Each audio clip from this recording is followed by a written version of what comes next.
Welcome to our Rolemaster Actual play session. Ain't No Place for a Hero is a campaign set in the world of Duyranaki, the continent of men. A gritty, cutthroat world where politics, sorcery, religion, and commerce are all intertwined and reign supreme. Treachery and murder both come cheap, and characters need to be both smart and ruthless to survive. We hope you enjoy our story, and, as always, may the dice roll in your favor.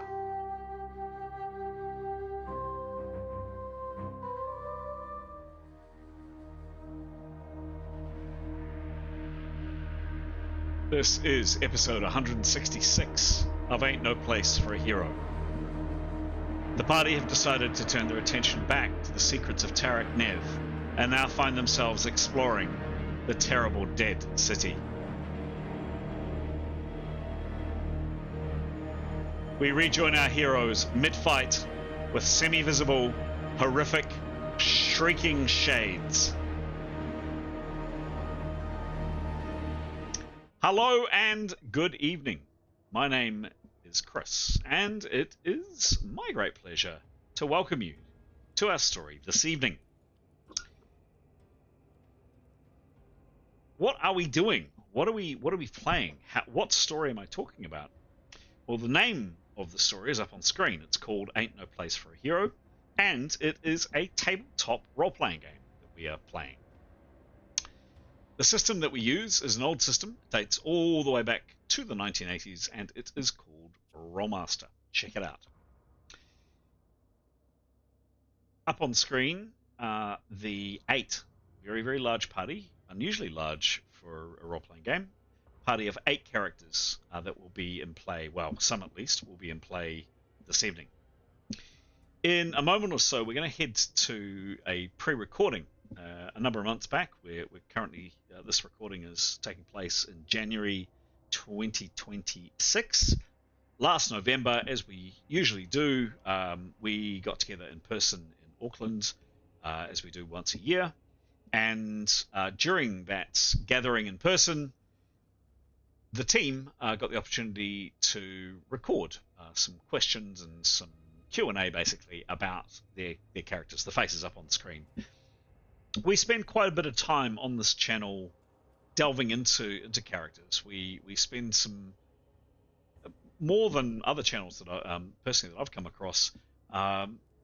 Why? Because certainly I think, and I think we think, it makes for a richer story. The more that we understand these faces and their motivations and their interests and what's different about them or whatever, I think it makes for a bit more of a compelling tale. So we spend a bit of time at the beginning of each story, as we're doing now, learning a bit more about the characters. So we're going to cut in a second or so to one of those pre-recordings. Don't know which one it is because I haven't done the edit yet, and I'm well behind on doing the editing. Before we do my habitual, do it every single time I switch on both the mic and the camera, but it is really sincerely meant a huge thank you to all of the people that follow us and like us, that comment on social media, that send messages through, that provide thoughts about different ways that the characters could have handled a particular situation, or what they could have tried instead, or whatever. It really is appreciated. We have tipped over, as of January 2026, we've tipped over to 406 subscribers, which is fantastic. So 500 is still a wee way away, but we're getting closer. We would really love to reach that number. So would appreciate, for anybody that is watching this and hasn't, would love either a like down below, or even better, a subscribe. Every single YouTuber since the platform started, I'm sure, says the same thing, but they say it for a reason.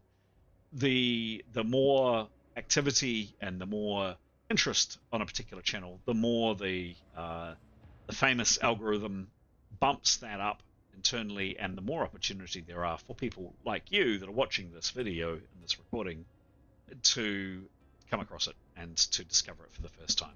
So a couple of seconds from you would really help us out. Thank you. Okay, as mentioned, we are cutting to that video, and we're going to go right now. Kia ora, I'm Alex. I play Europe. And today I'm going to answer 2 questions. The first one is, what's the most inspiring or moving speech your character has delivered or heard? So 2 answers to this one. One is always Etienne. Loves listening to Etienne's dulcet tones, big words, very rousing, very emotional. So she really enjoys them.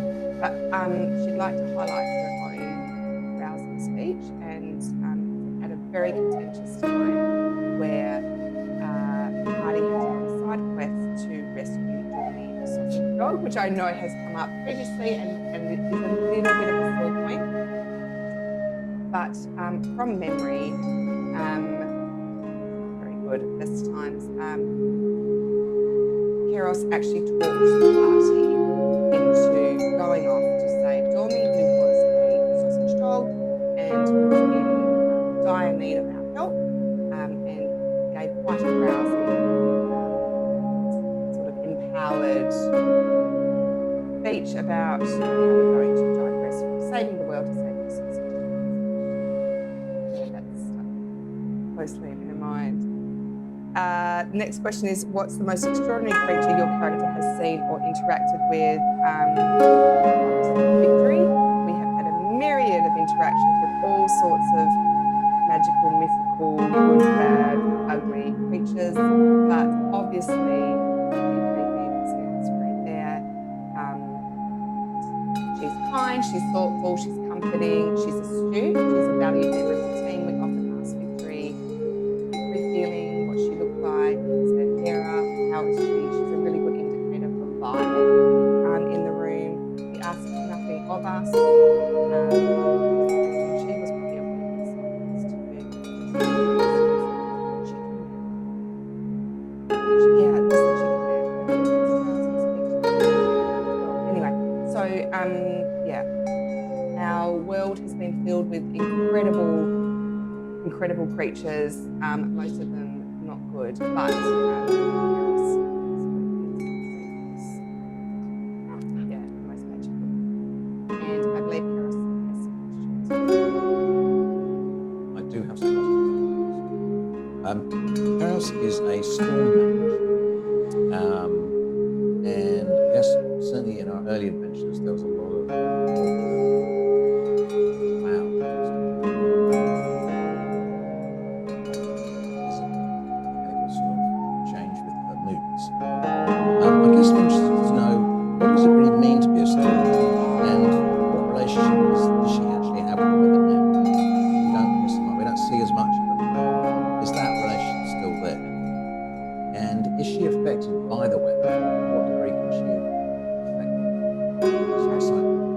Writing down those 3 questions so I don't forget. It's all connected. 3 questions in one. Okay.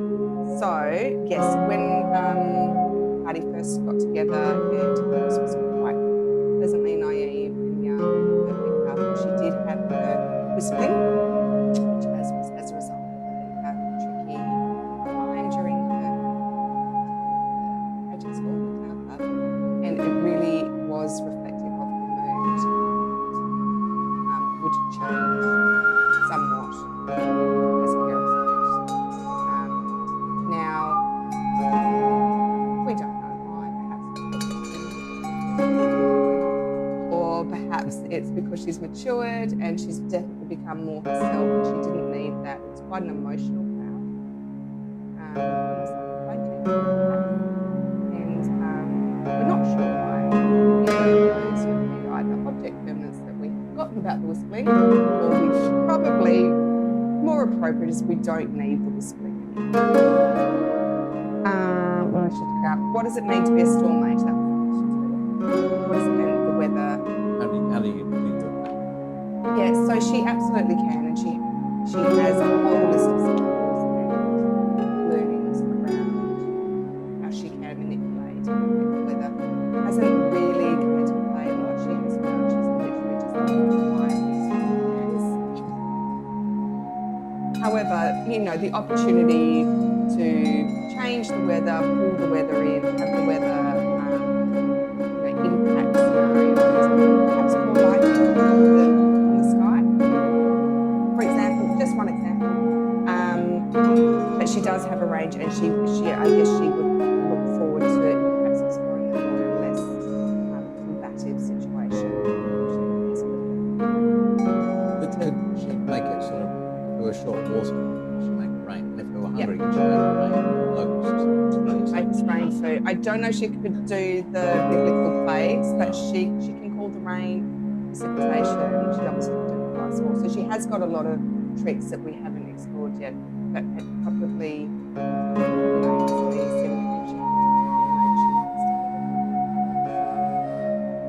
So what spell has she learned that she wants to use, but has had a good reason?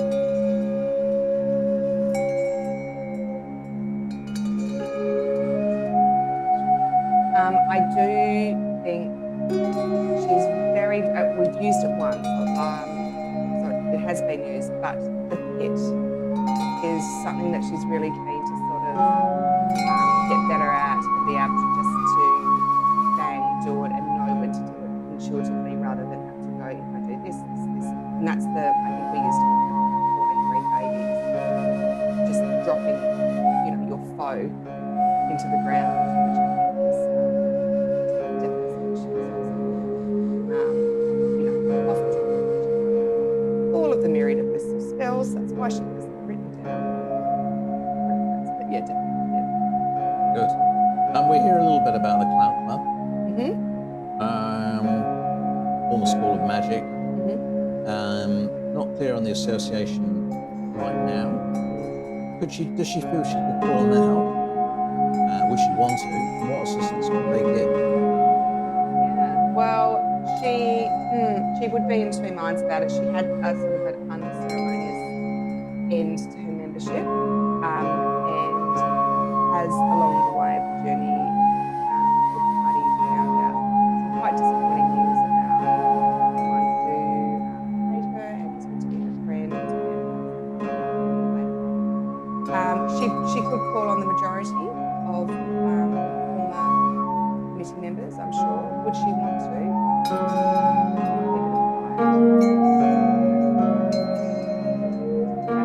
Not entirely sure.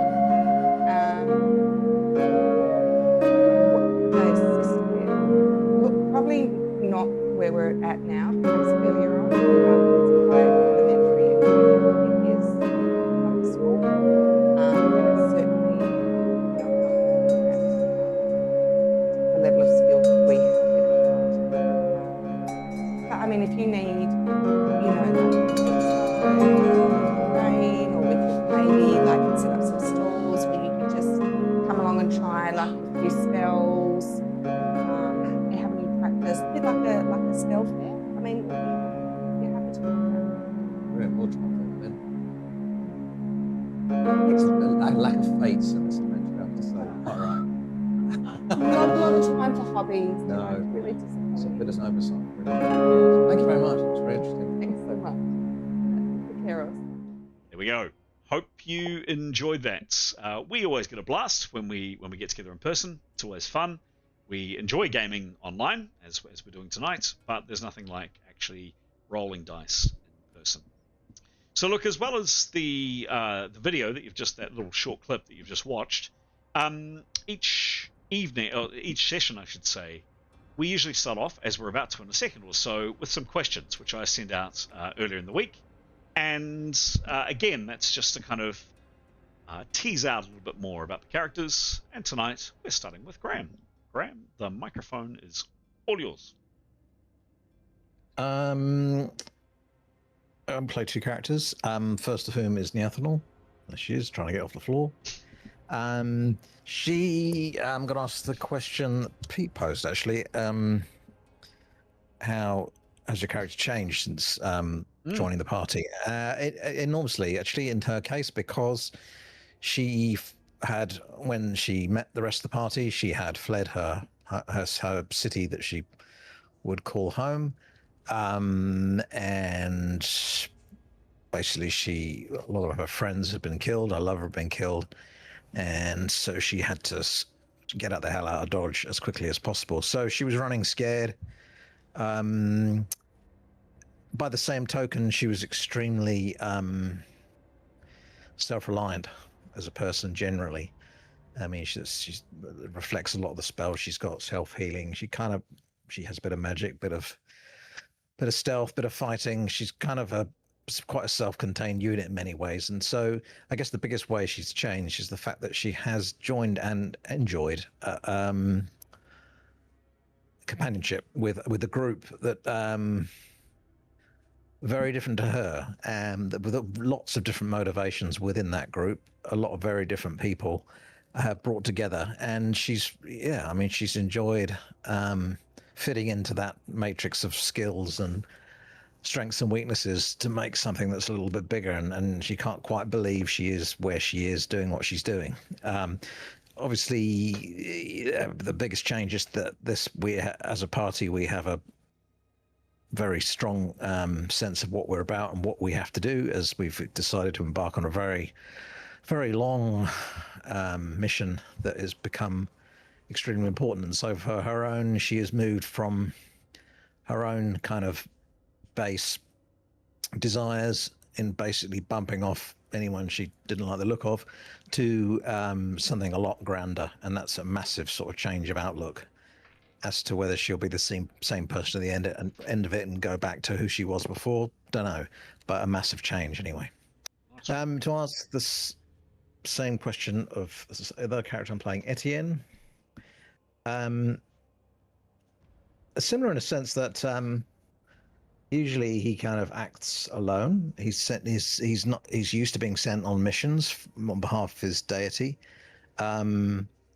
But this is a different one in the sense that he has been put into, again, similar to what Neathanel's perceptions are, a really odd bunch of people to be put on a mission from God. Quite a peculiar mix of people, not necessarily who you would think the gods would send. Maybe a couple of them, but not this group. So it's quite odd. So he hasn't quite figured that out, but he's been enjoying it, and he's been hanging out with some people he perhaps wouldn't normally hang out with. So a big change. Also, he has got closer to his deity because this one is a big one, and he has on occasion even heard her voice, which is something of a revelation. I guess before he would get sort of signs or more kind of less obvious kind of indications of what he should do and where he should do it, but he's actually been hearing her voice in his head, which is he feels very emotional and has doubled down on his determination to follow out what he knows is a desperate and probably the biggest, most dangerous mission that he's like to be sent on. So yes, I'll pass over to Aiden. Thanks, mate. That's great. I'd like two characters tonight. The first one is Gray. And for Gray, I'm just going to pick which question randomly. How does your character handle the consequences of their actions on their personal identity? It depends. I think it depends what he's done. If it's something that he's embarrassed about, I think not well. I think he would have shame and he just wouldn't deal with it. I think he's someone who probably pushes things down and just gets on with it. I don't think he's not a very in touch with his feelings kind of guy, although he'd like to be. So watch the space. Who knows? Maybe he'll be dealing with things better in the future. I think Kiros might have a lot to do with that. Nice. The second character I'm playing is Demos, who is this very handsome soldier right here. How does Demos feel about the nature of sacrifice and selflessness? I think he thinks it's integral to who he is and how one should be in the world. He's a soldier. He's always put his duty before himself, and he sacrificed a lot, maybe too much. Selflessness, I don't think, is in his nature. So, yeah, I think that's how he feels about that. Nice one. Yeah. Nice one. Thank you. And no worries. I'd love to hear from Pete. Thanks, Aidan. Kia ora, I'm Pete. So, first character I'll be answering for is Leif. Question for him. Same question as for Demos, actually. How does your character feel about the nature of sacrifice and selflessness? Yeah. So, he is definitely a people person, and he feels that people, the party he's in, are really important, and that putting yourself out, so being selfless, inconveniencing yourself or putting yourself on the line for others is really is what he would do naturally. It's just who he is. I wouldn't say that but he wouldn't frame that in terms of sacrifice. It's that feels a little bit more sort of ritualistic, or a little bit, it's not the terms you'd think of. It's just like, he would just want to, in the heat of the moment, he would act and wouldn't define as what he would be doing would be sacrificing himself to save others if he put himself in harm's way or whatever. But it's just what people should do, basically, and just because that's what being with showing loyalty and sticking up for your friends or family or whoever is about. As you do those things. For Mythan,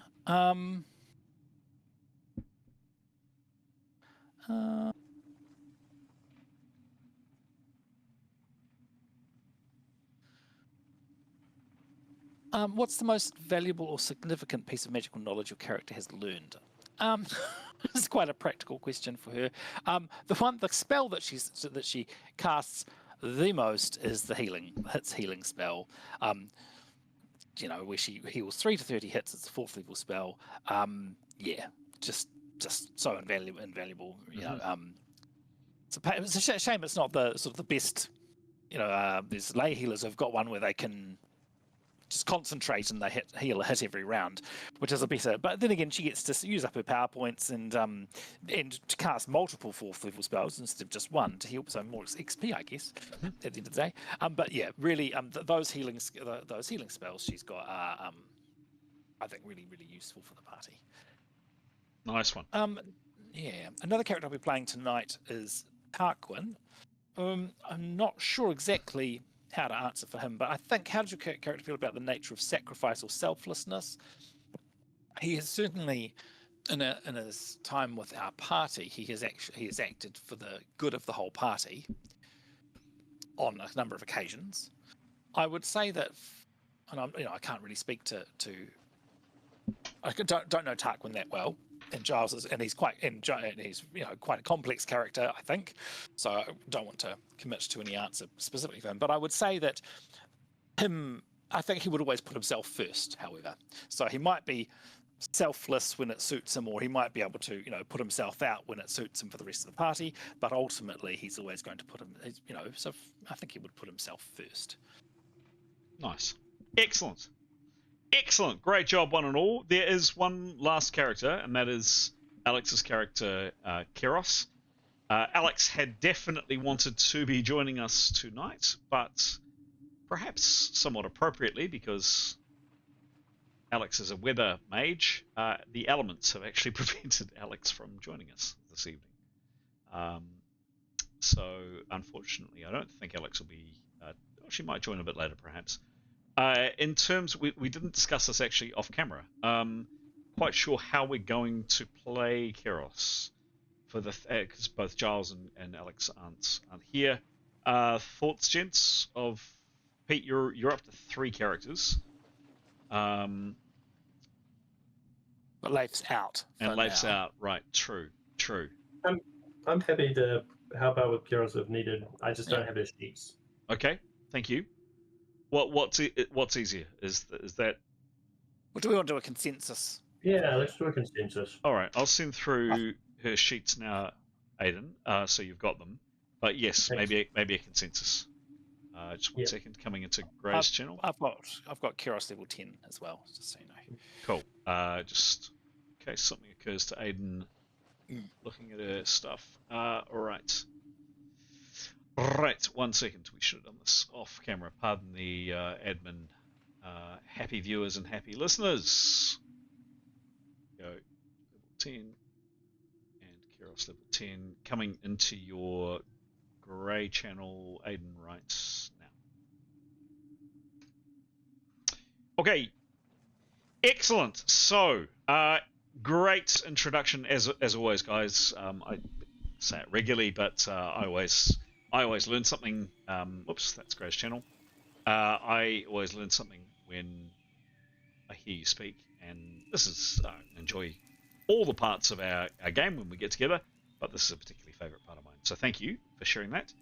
And there we are for viewers at least. There are the characters named up on screen. So I'll do a quick rundown of characters' health, and then Pete will turn to the usual part where you give a rundown of what happened last time. Characters have taken some damage.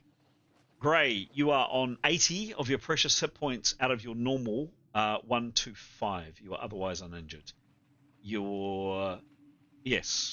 Otherwise uninjured. Leif, you are on 123 out of your normal 147. You are, as we described last time, in a very odd state. You are breathing, but your heart's not beating. So, a very similar situation that Demos was in for some time. Neathanol, you're on full. Keros is not in good shape. She is on 18 hits out of her normal 41. She took a massive slash to her lower leg. She's collapsed on the ground. She's at negative 50. Negative 50. Ouch. Due to that injury. She is stunned for 3 rounds. She is stun no parry 2. And she is also unconscious 2. Why unconscious? Just as a reminder, Keros was brought back from the dead, and unfortunately that resulted in several negative aspects on her. The first is that she is slow, so she only walks at 37 foot a round. Secondly, she has a stutter. Thirdly, she has only one arm that's working correctly. But lastly, and relevant to the fact that she's unconscious, she's pain intolerant. She's a low pain threshold, and each time she takes any damage, there's a chance she may pass out. She's been lucky up until last session. Last session, she did pass out. Moving down the list, Neathanol is on full hits. She is, however, at negative 13 to everything she does, every spell, everything she does. Mithan is on 145 out of her normal 179. She is on negative 12 after pulling a muscle in a highly embarrassing way. Demos is on 124 out of his normal 132, otherwise uninjured. His left hand is still a bit tingly and feels a bit strange, but otherwise okay. Etienne is on 129 out of his normal 136. Etienne is also uninjured. A reminder that Etienne also only has one hand. His left hand was burnt off by acid, which is nice, and he has a screw-in shield into this. So he needs assistance to screw in his shield, presumably each morning. And then Tarquin is on 55 out of his normal 59 hits, and also uninjured. So that's the status of the party. Any questions or comments on any of that, guys? Nope, no microphones coming off. Yes, the microphones come off. Just thinking, the party. This is the first time Keros has passed out due to pain intolerance. We don't know she's pain intolerant. Yeah, we know that was rolled, but the characters don't know. So okay, correct. So yeah, please some role playing on that. Absolutely. You as players know, but your characters, probably Keros doesn't know. She might have kind of felt faint before when it happened or when she took damage, but she hasn't passed out. So yes, cool. This is unknown to you. Yep, cool. Any other questions? Nope. Fantastic. Pete, over to you to give us a précis of what happened last time, and then at long last we will kick the game off, and I'll just change the view up on screen. this is where we are. And you can see some characters there flying or floating in Leif's case right there. Pete, take it away, please.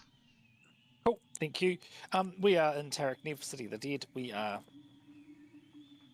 were thinking in last session we were going to be assaulting the TPP people. Irini Chonta and her ilk were holed up in the palace. You can see the building there with just through the gap in the wall. We'd had a plan. We had a bit of a discussion. Nathan had scouted out, and we were ready to go and enact this step-by-step plan of getting into this palace and taking those people out. The first part of that plan was for Neathanel Invisible to make her way to the other side of the main door of this place. She just started doing that when she noticed the guards had gone. So she came back and told us about that, to hold off on the plan while she went and investigated. She went and investigated, and on the inside of the palace, she had reported back to the group that the guards were preparing, or their whole party was preparing for something. We assumed that we had been detected somehow. Seen from a window, and perhaps Neathanel's exploration tipped them off, who knows what, or perhaps it was something else, but they were preparing for something. There's the top view of the palace there. Thank you, with the big sort of temple bit at the back. We then decided, okay, our element of surprise is gone. They're going to be on their guard. They're going to be putting up the fire. It's going to be much more difficult. There's perhaps more of them than us. Let's just flag it. Let's get out of this place. It's awful here. We're going. So, and sort of about that time, when Nathan was off checking out the group in the palace, there was this growling sound from what we call as the cave, that's sort of near us, of some sort of beast or creature. There it is there. So we were feeling a bit uneasy about that, and that definitely contributed to us wanting to move. Once Nathan came back, we decided as a party and told us about that. We decided to move, backtracking the way we'd come, so along the wall, and going to go over or through the next wall over and find our way back, hopefully to the gate or whatever. But as we were doing that, these other sounds, so there was the grumbling, growling of some sort of a beast, but then there were these shrieking sounds, and they came from different... Oof. Yeah, they came from different areas. I don't know how well we were able to pinpoint them, but then we seemed to think there was one screams and one of those shrieking sounds coming from the area of the palace.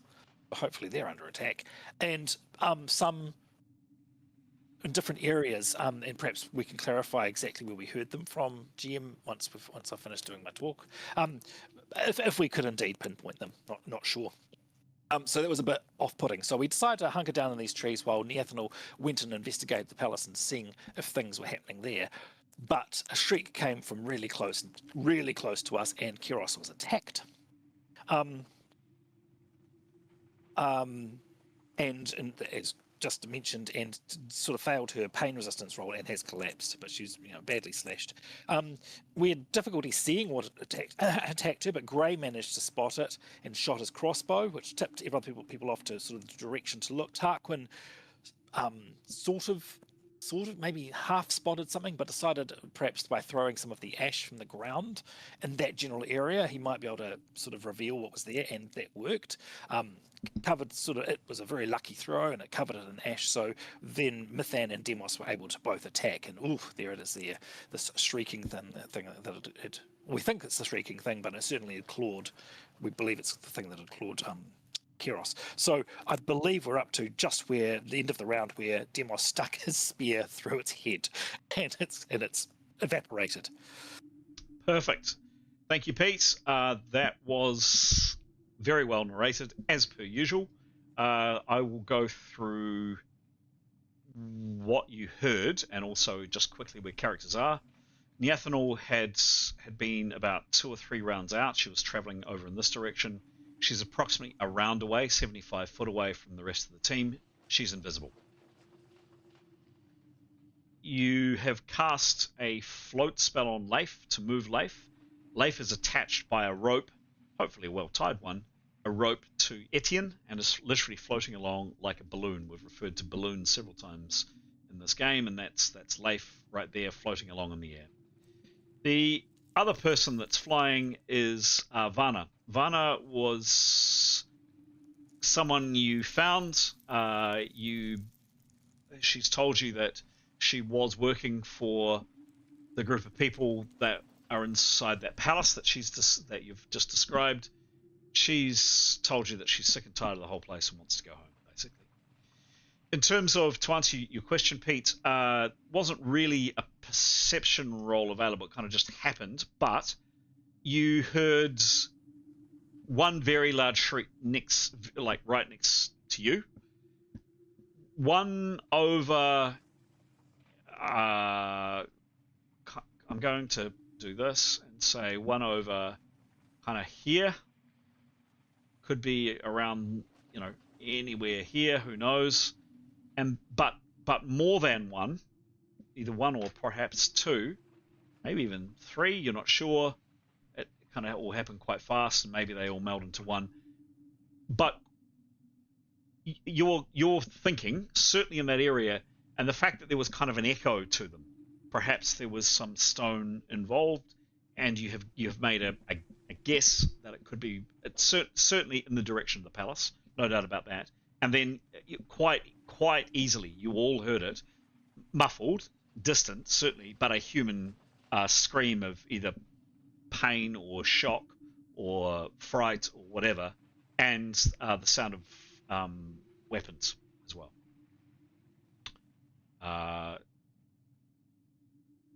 That's what you heard. Any qualifying questions before we start the game? I was just going to check.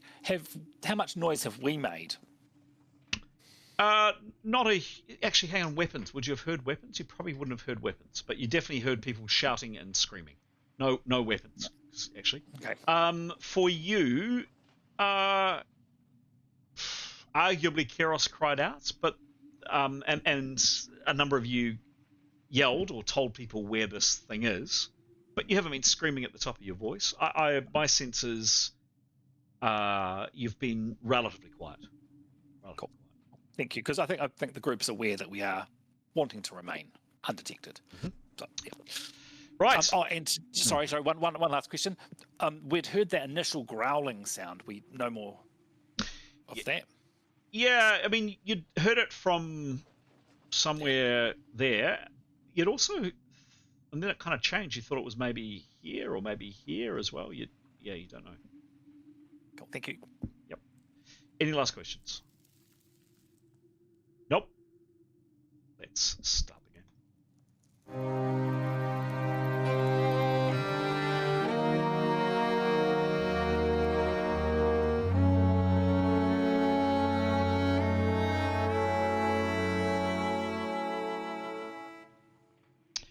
All right. Sorry, I've just got a text I want to read from Alex. Interesting. Okay. Sorry. Just a reasonably important message.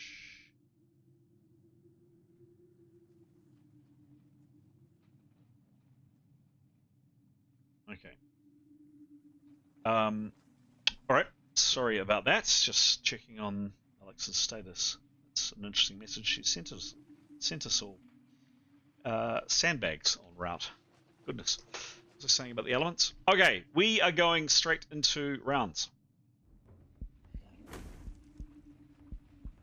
We are kicking off with rounds. Any changes to initiative I need to be aware of? I don't believe there are for anybody, but tell me if so. Okay, rolling initiative.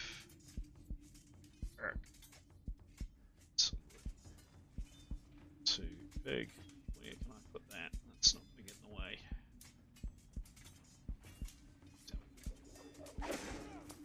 So, now we're off.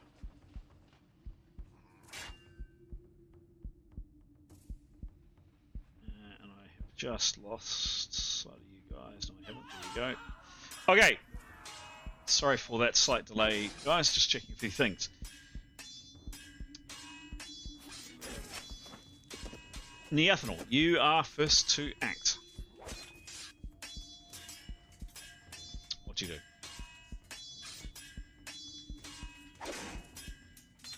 do? All right. So How far away? She's on the floating over the wall, isn't she? What was roughly the distance? 75 She's from the party. 75 foot. Only 5 feet. So she'd like to close about half that distance and perceive the hell out of the situation. Okay. Cool. Looking for bad things. Looking for bad things. All right. So she moves. Approximately.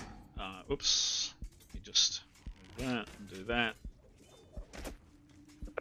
So she gets to, for argument's sake, about halfway. Gets to there. Cool. And then give me. She's acted with 50%. 30%. She's spending looking. So add on another 20, I would say, because she's using the remainder of her time. Give me a master perception roll, please. 70 plus 86.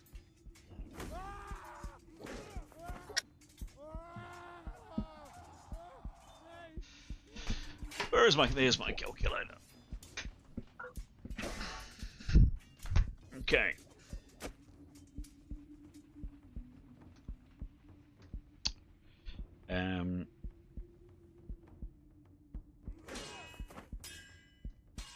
Okay. She has a look around.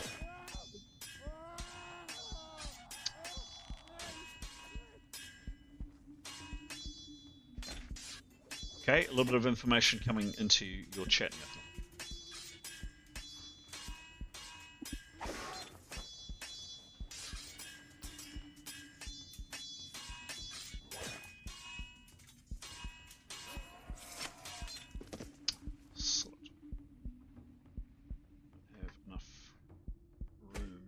Screen.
So if you look at the screen, read what I'm saying.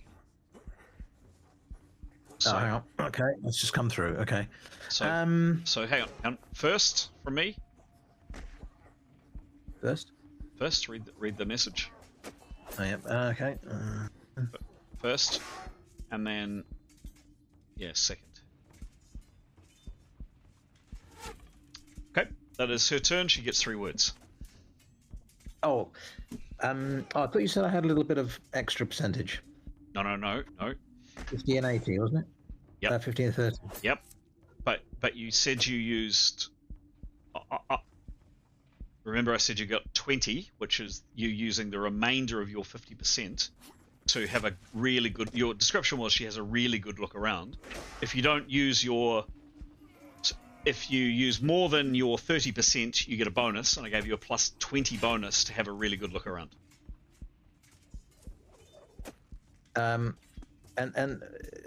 It's difficult for me to indicate and what I When I asked you what your action was, you said move and look around. Oh, no. With my 3 words, I mean. Oh, yep. So, could you show me where one of those was? Yeah, I just did, but number one there. Oh, sorry. Sorry, it's again? Yep, number 1 there. Right. and number 2 there. Oh, okay.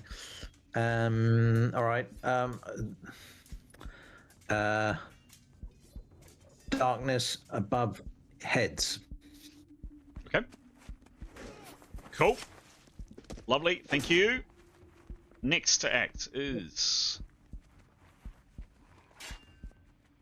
screen is. What's my screen proving problematic? There we go. Let's see if we can move you guys there. There we go. Next to act.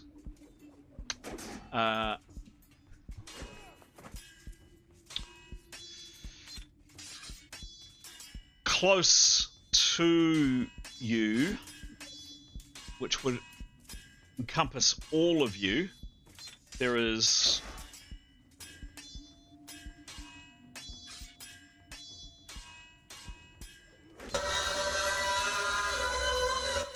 that noise. And won't affect Neathanol, but it will affect everybody else. Oh. Interesting. Interesting.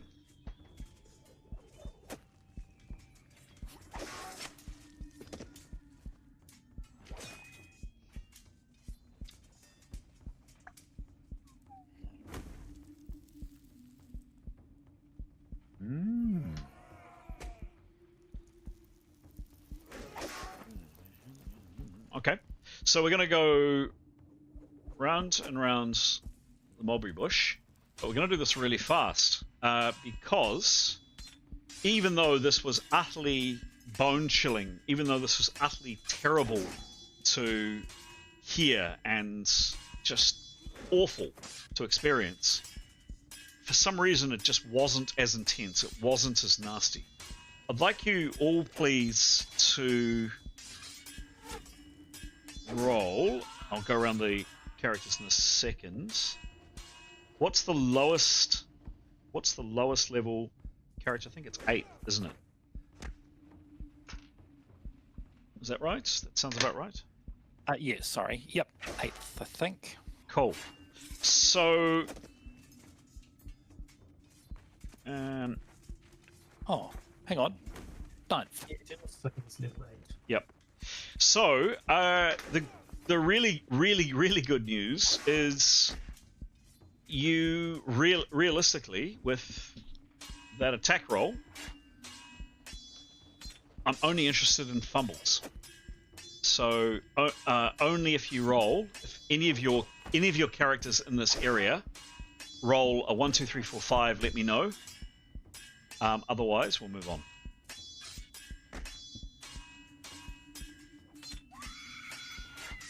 Can someone also roll for Keros, please?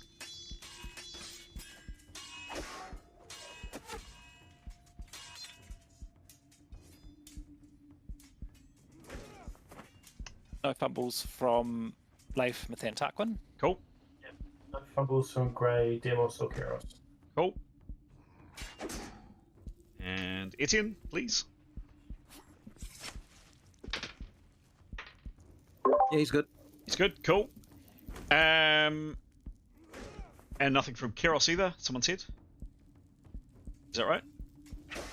Did someone say Keros? Did someone roll? I think Aiden said Keros. You did? Yeah, Thank you. Thank you. So, yeah, this absolutely awful sound from somewhere in this area. Really hard to pinpoint where.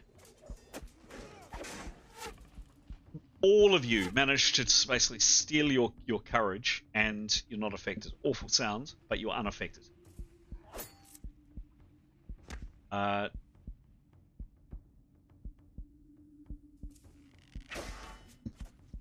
Next to act is Grey.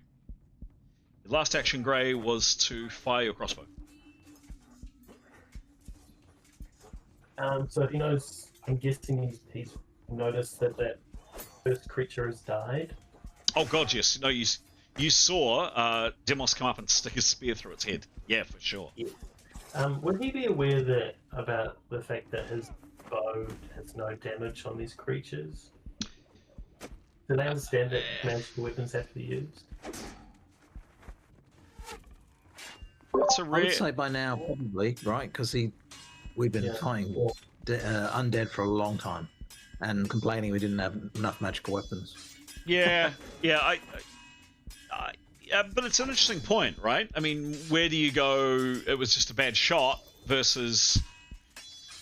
I mean, I think Graham's right. I think you've been fighting now for several weeks where undead, or particularly some of the first zombies you came across, you tried to slay and you cut bits off them and they kept coming. So, and look, he pointed this thing at point blank. It was a reasonably good roll from memory, and it went right through its chest. So I think to Graham's point and what you've just seen, yeah, you're aware that this doesn't have any effect.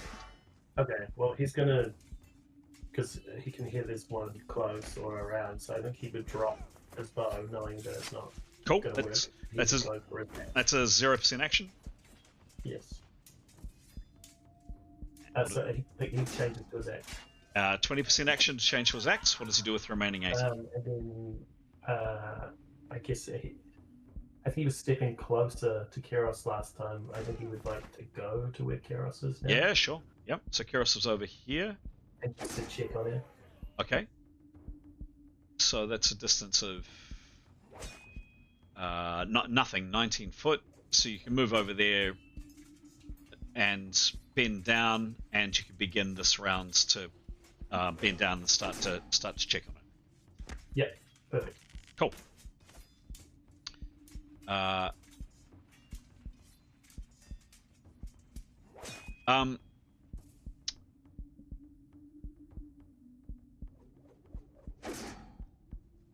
Varna, she doesn't scream. I think she did actually last session. She's like, "Where are they? What's going on?" She doesn't this time, but she kind of regained her senses a bit more. Kind of hisses, "Where are they? Where are they? For God's sake! I can't see it. I can't see it. Can you see it?" She's. You get the sense that this woman is a pretty experienced, hardened soldier, but the condition that you found her in, she looked pretty pitiful, and almost you get the sense she's almost at her wit's end. She's almost at the point where she's not in great shape, put it that way. She moves over, as you can see, I've just moved her on screen. She moves over towards a tree and kind of holds onto the palm tree as if that's going to protect her somehow.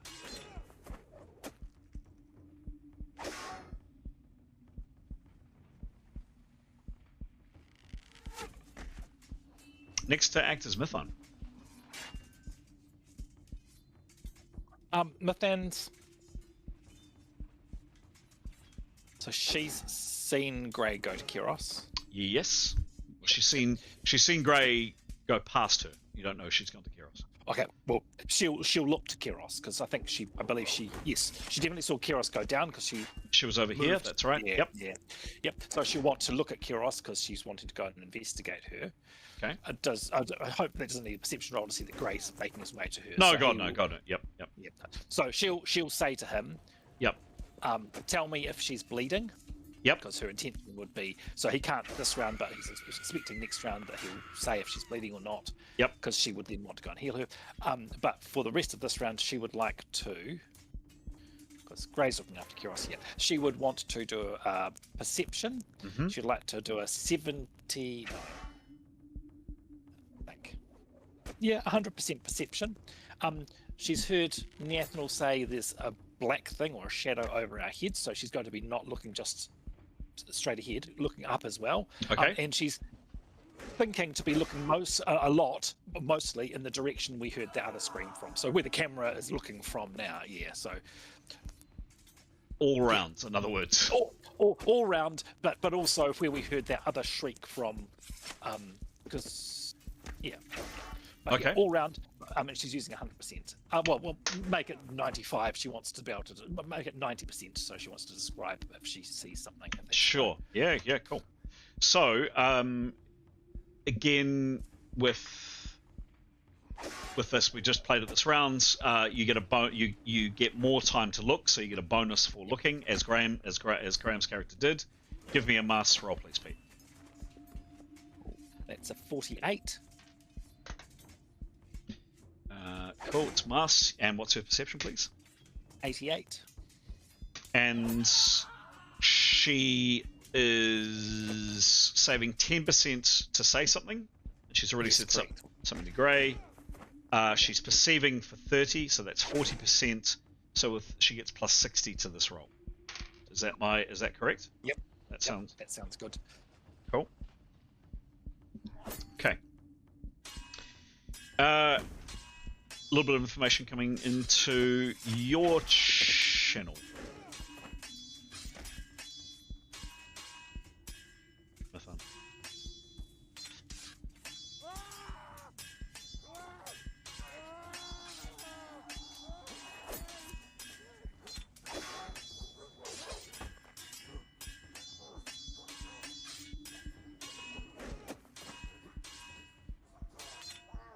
Okay, so several things.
Okay.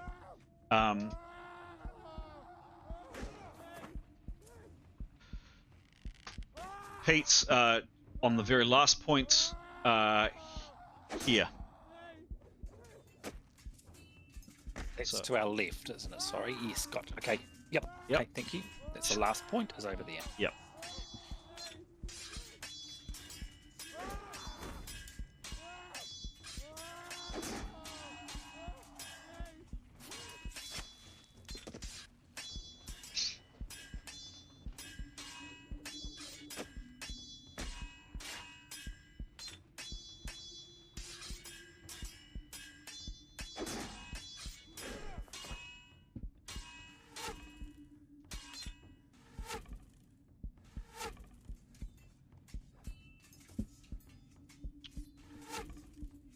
Here, and just so you can kind of see, Mithan. Right, have you sent a message? Oh God, it's in. Damn it! Sorry. No, sorry. No, it's in the wrong. Might help if I sent it on to the right person. I'm really sorry, Pete. I thought you were digesting that. Oh no, sorry. no. I thought you were still writing. No. Finished writing quite some time ago. The GM just Okay, was an idiot sorry. and sent it to the wrong person. Sorry about that. With you now.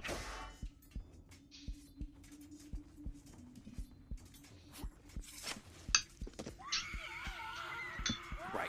Okay. So she has got. Now I'm just trying to get. Oh, jeepers. Okay. Okay. And so she will say, "Behind you, Etienne. One about to strike." Mm-hmm. And sorry. So the thing, what she saw was. Going for it. She thinks going for Etienne. Yeah, cool. Behind you, Etienne. One about to strike. And then, or she, so his so it's behind him, but or between you and Tarquin. Give a description of where. Yeah. So there. Cool. Thank you. So near him, between him and Tarquin, and then we'll say, and then we'll say, more to our 9 o'clock, or we're using our compass directions the team has developed. She'll say over towards the shipyards, basically. There's 2 to 3 more in that direction. That's what she will say. And actually, if she can, she will be pointing with her hand to the one she sees near Etienne. Okay. Great. Cool. That's well and truly her answer. Thank you. 10%. Yes, that's it for her. Next to act is Tarquin. So Tarquin's right there. He'll see where Mithan's pointing and hear. Yeah, definitely. And he see anything. Give me a perception roll with a very healthy bonus. Thank you. Is this going to be a 10 or a 30%? Or is it just him turning and seeing if he sees something? No, it's not a freebie. You've got to decide how much you want to invest in it.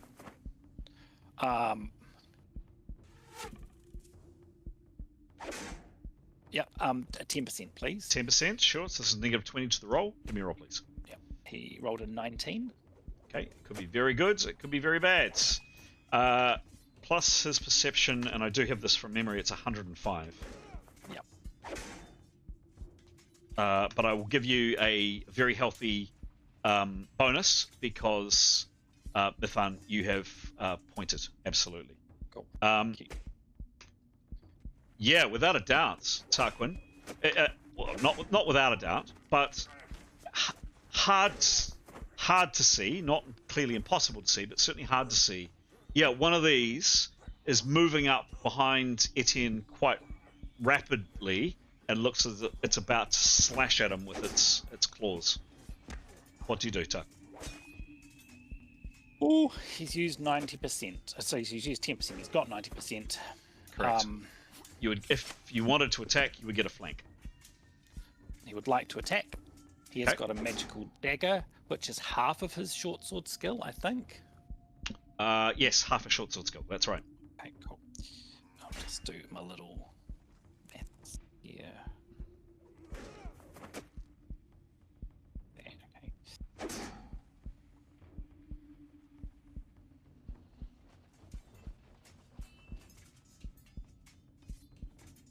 Oh, yep, he's going.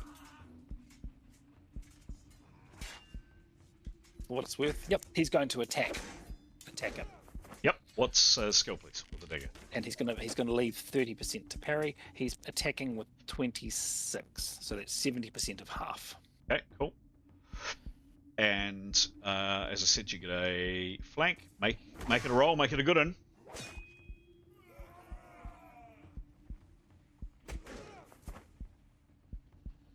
Oh, helps if I do it in the right channel. That's the problem with reading messages. It's a bit of that going on tonight, Pete. Oh, man. Oh, man. Can this be masked, please? What's the roll? rolled an 8. An this 8. is not a fumble. It's not a fumble with a dagger. You only fumble on a 1 with a dagger. I mean, you know, it's kind of like stabbing air and just slash. You actually several jabs at it. Tarquin, nothing. You're just not skilled enough, or it's moving too fast, or whatever. You miss.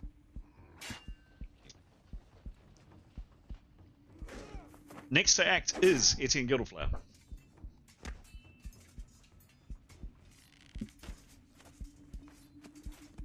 It's pretty easy if I take the mic off. Put the mic on. Well, guess one good. No. So he'd like to respond to that quite urgently, actually. Yeah, I thought he might. So he'd like to spin in the direction that was indicated and that Tarquin launched an attack at. He would like to perceive as much as he can perceive and cast this round. So, okay, cool. So casting, what kind of spell is it? Is it an instantaneous spell, which is a 10% action? Is it a non-instantaneous for 75? It is. Maybe not. I don't think it's not instantaneous. I don't think. I see no asterisks. Yep. So it's no, it's not instantaneous. So he's been preparing one round, I think. Okay. So how much can he perceive?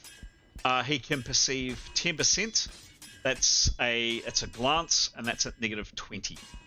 He definitely will get a bonus, however, because of both what Mithan said and also Tarquin's actions. Okay. Yep. And with these, I take it he does actually need to perceive. He wants to cast a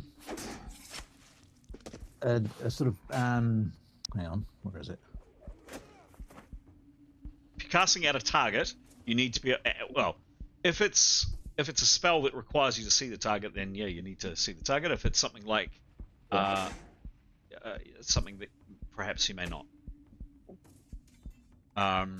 If it's Repel Undead, for example, he didn't see any of his targets in the crypt, and he was able to cast that successfully.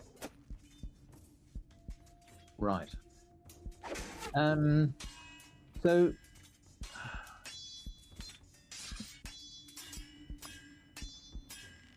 that's no good, is it?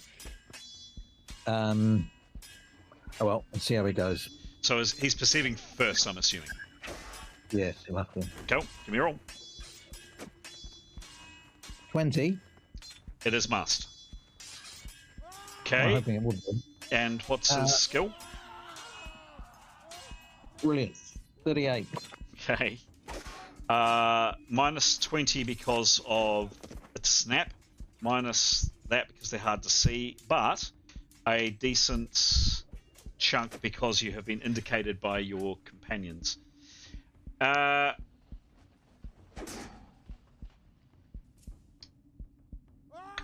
Seconds.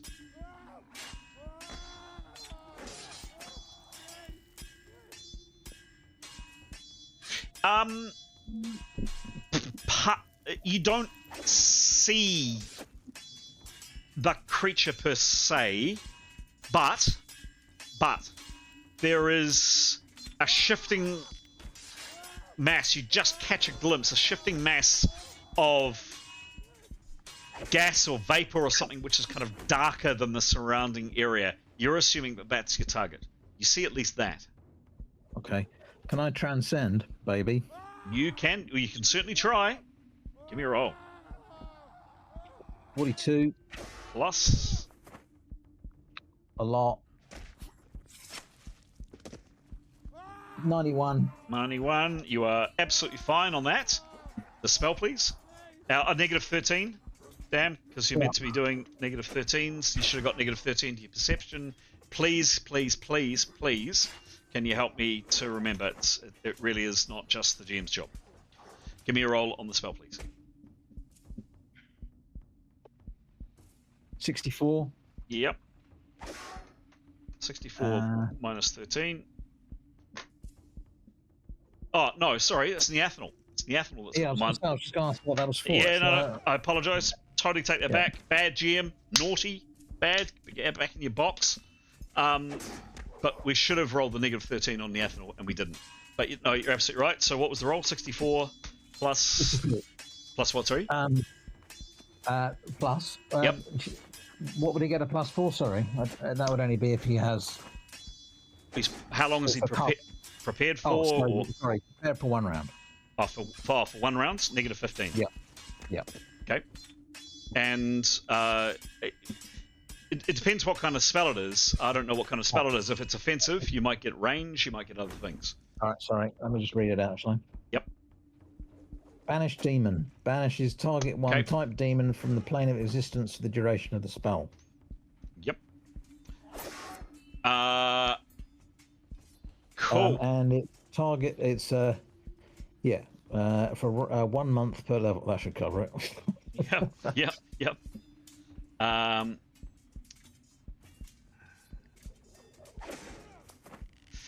Okay. You do get range of plus 10 because it's within 10 foot. This kind of shadowy shape is within 10 foot. And we've decided that you don't get base spells, correct? No, you don't. No, I don't have that skill. Yep, cool. All right. Okay, and what level are you? I'm 9. Okay.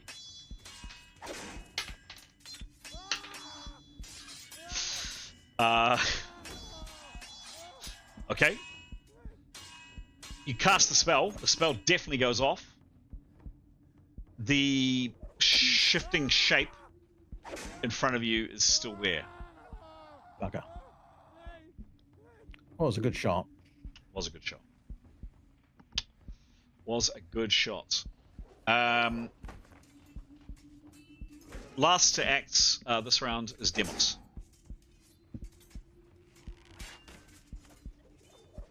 Sorry, Chris. Can I just say, in front, me. Cool. Yeah, done. Done. Definitely. Demos. Do we have Aiden?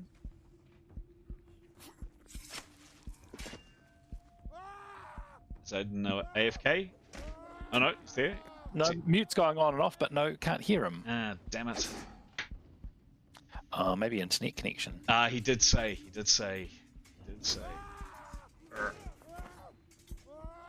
You type Aiden? Yeah, maybe type Aiden, perhaps. Oh, back. Back.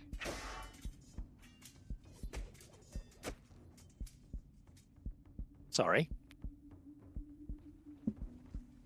And he's typing. He's typing. We're waiting with bated breath.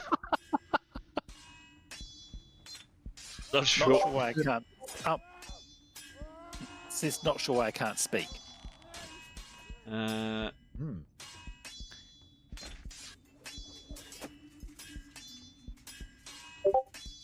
Tim wants to see the ghostly demon.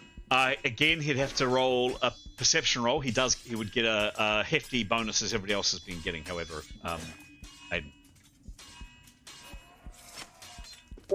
Cool. 10%. So a glance or a full 30%.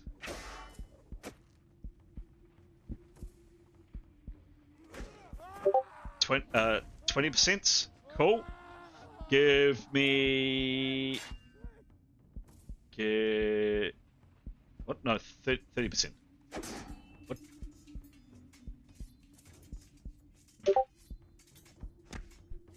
What was the roll?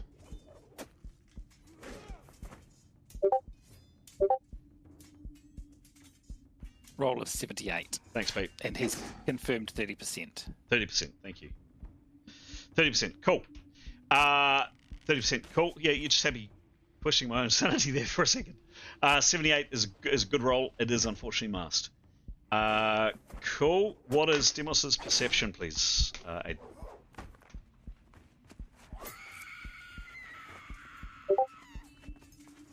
50. Can you hear me? 50. Oh, we can hear. Yes. Hey. Thank you. Perfect. I think for some reason my microphone jumped to my phone or my phone's face. I don't know why. It's so annoying. Graham knows all about that. Yeah. Maybe it's contagious. Yeah. So look, Demos has a look around and absolutely aided by both Mythanj, who's standing directly in front of him, shout, and Tarquin's call. Yeah, you see this thing, and it's actually probably about time that the GM did this. There's a number of you have kind of spotted stuff. Just 1 second. Hold the phone, callers.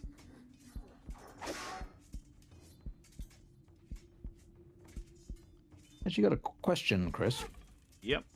It doesn't mention that it could be just an oversight, but it doesn't. Most of the time, it references another spell, or but this one doesn't, and it doesn't say anything about an RR roll, which is odd.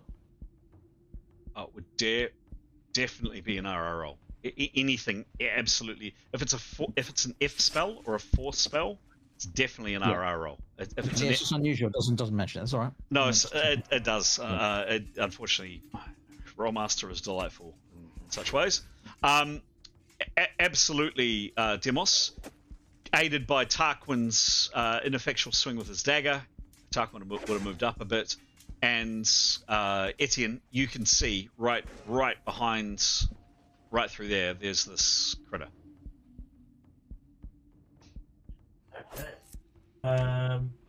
There's a few people in his way, isn't there? I mean, if he can get through the crowd of people, he'd love to give it another stab in the face if he can do it again. Yeah, sure. He enjoyed it the first time. He did. That's 25 foot there, Mhm. and that's 7 foot there. If he had 100, whoops, he had 100 minus 30. I'll minus 30 off. No, I'll minus 20 off, all told. No, it's not. Oh, no, if he's running. How fast can he run, please? Another question, Chris. No. If he's using a spear, could he not launch it through between the players, or is that not possible? Hang on. Yeah, let's stick to what Aiden wants. Sorry, Graham. Let's stick to what Aiden wants to do. 60 feet. 65 foot around, sorry. 65. Yeah. So, can you do some maths for me? He's got, call that 25 foot and 25 plus 7. So call that 32 feet between, probably a little bit less because of the spear. Call it 27 feet. So you need 50% to attack. When he runs, he can do double his base movement rate. So the question to you is, if you've got a calculator handy, can he run and attack? I mean, potentially. I mean, should be able. yes, I would do that. The other thing is, it is a good point. He would, if he saw a gap, is there a gap that he could go for it? Because this looks like a gap, but if there's not, yeah, I would say. I mean, Tarquin has been ducking and weaving. There would be a chance he would hit Tarquin. I mean, on the map there is a gap, but you know, Tarquin has just been ducking and weaving, trying to stab this thing. Etienne's been moving as well. There's a chance you could hit your friend. Definitely. Okay. So I'm trying to work. Sorry, I'm just trying to figure out what I need to work out. I'm trying to work out what. I've done that if that helps. Thank you, Oh, Pete. thank you. I'm so good at Yep. that. So you can move 130 foot, correct? That's twice his base movement rate. Mm-hmm. Yep. So he needs 50% to make an attack. He's used 30% for perception roll, so to be able to move an attack, he needs to be able to move the correct distance in 20%. So 20% of 130 is 26 foot. Ah, cool. I said 27, so he's just on. Thank you, Pete, for doing the maths. Thanks, Pete. Yep. So, and also aided by a longer weapon. So did you get how that worked, Aiden, for future reference? Kind of. Kind of. Cool. Okay. Cool. You come up on its sides. Are we going to have a rinse and repeat of last session? Let's find out. Give me a roll, please. All right. Here we go. It's a flank. 69. 69, dudes. Now, this is only 50% of his skill, of course. So whatever 15% of his spear, I think we said was 1, 2, 2. Cool. So 60, 61, and 69. Weird. The dice roll gave me 69 as well. How odd. How odd. 69 plus 61. This thing's moving, but it ain't moving fast enough. Not for Demos. That's a very healthy 22 and D punctured Demos. Can you do it twice in a row? Let's find out. Roll the D, please. Oh, no, 10. 10. Unless Okay. it's masked for some reason. What's that? Unless it's masked for some reason. It's not. I'm sorry. Is it maybe stuck on the end of the spear and you can just hold on to it and keep wriggling it around? So someone else can attack? Nice try. Plus 4 hits. Wham! So you came up and absolutely you skewered this thing. You hit it hard. Excellent. Hit it very, very hard. That is the end of the rounds. I am about to roll initiative. Any changes to initiative that I'm aware of? I don't believe there is, but now's your chance to tell me. Going once, Going twice, and we're gone. First to act is Neathanel. Neathanel, you had a peer around. You're about 35 foot away from your companions. There is a cluster of your companions around here. You can't necessarily see anything here, but they're obviously intent on something in this area. What do you do? Well, she'd like to prepare and perceive, please. Certainly. So I think she's would like to, as whatever's left, basically, because she's not obviously going to cast this round, but she'll prepare and then anything and perceive with the rest. So 10% perception. Give me a roll.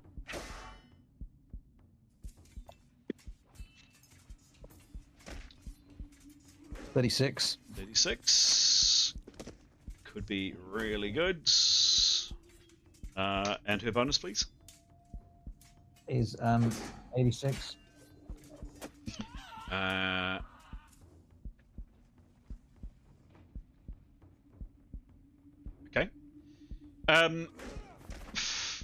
First and yeah, so several things.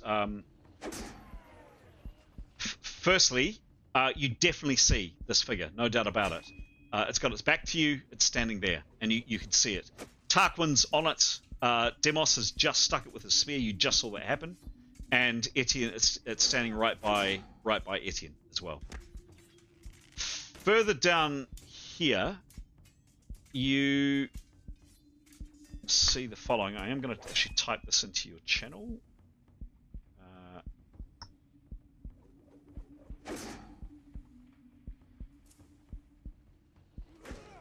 Let me actually try to get the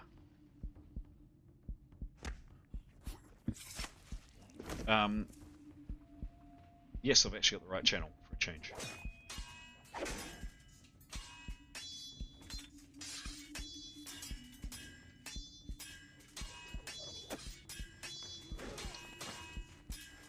And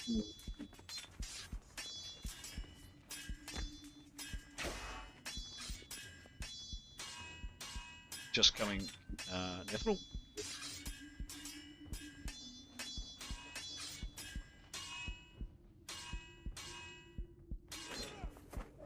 Okay, and if you can get a chance to, I know you're trying to avoid the screen, but if you can get a chance to look at the screen, I'll just show you something in the secondgram. Clicking, it is going to Neathanels. Yes, it is. So that information going to Neathanels, and then GM kind of pointing out there. Sorry, it's very difficult to read both at the same time. Hang on. Yep. Show me where, and then I'll read. Kind of, man. Okay, hang on. I'll go back to the message. And you're preparing. Okay. So 3 near dockyard. Okay. Super. And you're preparing for the remainder of this round.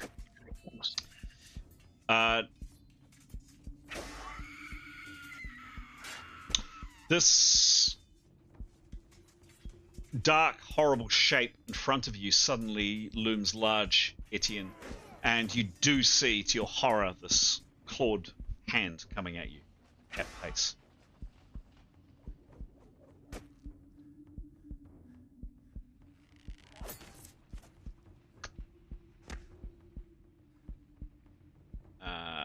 Etienne, you always have your shield, so you have your shield. You've got your DB is 21. Didn't even ask about parry. Doesn't even come close to hitting you. It's a very, very wild strike. Razor sharp, kind of imagine like mist-shaped claws slashes past your face. Still some distance off. It really didn't come that close to hitting you. Next, Gray. You were down kneeling at Keros. What do you do, please? He would check on her. Mm-hmm. And then if he noticed anything, I'm guessing he would notice that maybe she hasn't awoken, that she's knocked out. He would probably just alert the rest of the team that is Okay. the case. Could you give me a Yeah, give me a perception roll. There'll be definitely a hefty bonus to it. Sure. Oh, hang on. Sorry. Is that fair? No, because you're just looking at someone right at your feet. Look, you could take that back. Take that back. You're specifically crouching down. You're right at her. You're staring at her. You can see she's got a bad cut to her left leg, like really bad cut. It's not bleeding much though. There's not a great deal of blood. It's cut, but it hasn't been bleeding.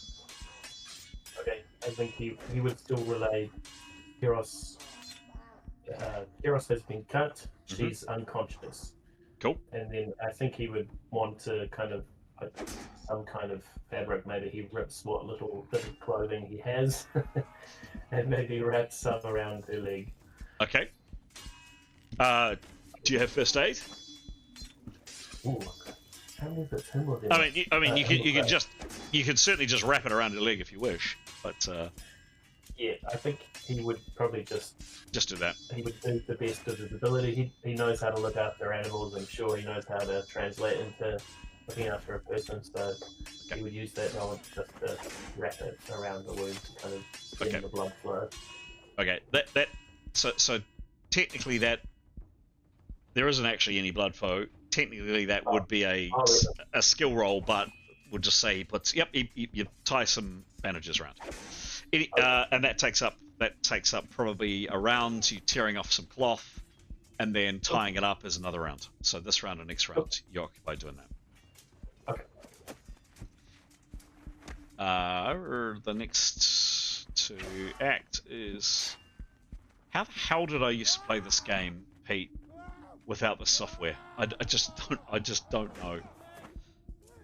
Goodness me. Had your piece of paper with all those creature stats written down, and oh my god.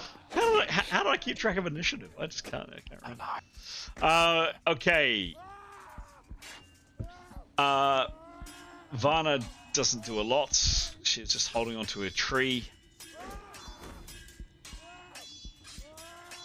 Mithan is next to act.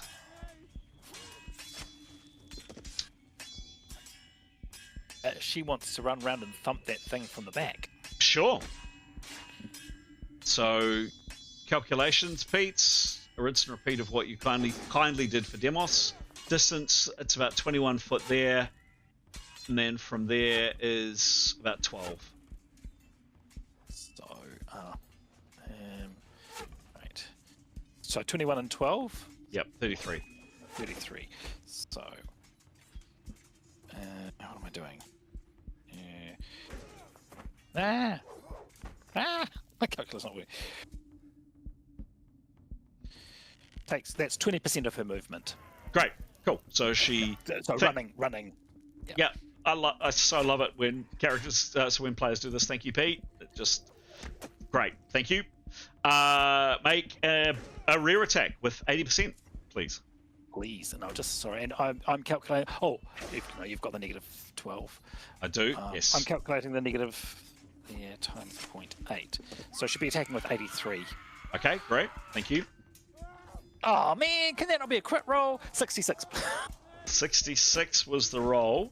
It's an attack from behind. 20% activity. You get plus 35 because of the rear. Ooh, yay. It's not a great roll, but it doesn't get any DB because it doesn't know you're there. That's a colossal. Oh, hang on, I've got it wrong. Sorry, got the bonus wrong because she's now using the plus 35 sword. Okay. Sorry to do that. That's all right. Can I? Yeah. 39 times 0.8. 111 is her bonus. Okay. Wow. That will do some additional damage. It's a broadsword, correct? Yes, it is. Correct. It's what's his name? Bane. Yep. Defiler's Bane. Defiler's Bane. Yeah.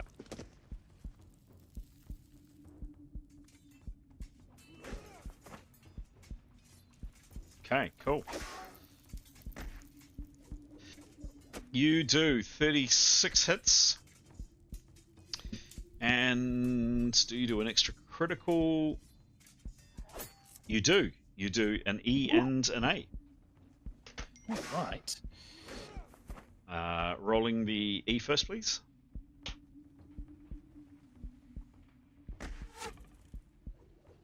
Ah, 5. 5. 5. Another 3 hits, and then We'll take it. Yep, take it, and then we'll just roll the A. A. 1 second. Just give me a second to set this up, please. So, / Yep, when you're ready. Oh. Up 43. Boom. Okay. Mithan, you come up, you bring Defiler's brain down on this creature's head, if that is such a thing. There is a subtle kind of gasp, like almost like a sigh, and this thing just evaporates into the air. Hooray! Killed It's a relief. 6th level. Oof. Yay. Nice work. Nice. Nice. Nice. That's a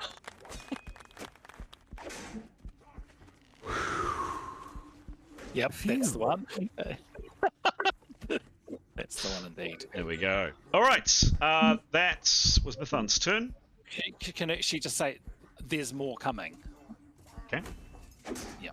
Etienne, what do you do? He would like to draw Demon's Bane. Yep. And he would like to. How far is the wall? This wall here, I'm assuming you're referring to. Nearest. Yep. Nearest. It is 70 foot. And he would like to run towards the wall and suggest that everybody do the same so they can put their backs against it. Okay. All right. Cool. He draws for 20%. How far can he run? I'm assuming he can run that full amount. Pretty sure he can. Yeah, he's got 70 actually. Yep, he's fine. Yeah, so he'll stand with his back to the wall, and then he'll be perceiving next time. Cool. Done.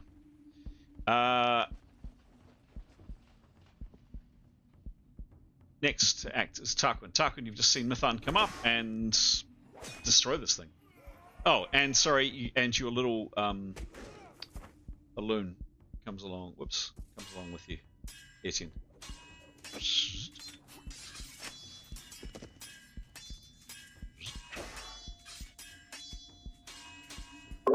Did you say meat shield? Sorry. No. Only from above. That's not very nice. Only to attack from above. Tarquin, what do you do? I need to have a call on character. What Party thinks Tarquin would do, because I mean he's going to do what he's in full agreement with Etienne. But would he take the time to go and help move Keros, or is that not a Tarquin thing to do? You know, he might, but I don't know. I'm thinking of that character question earlier about selflessness and sort of he does. Yeah. Any thoughts from anyone?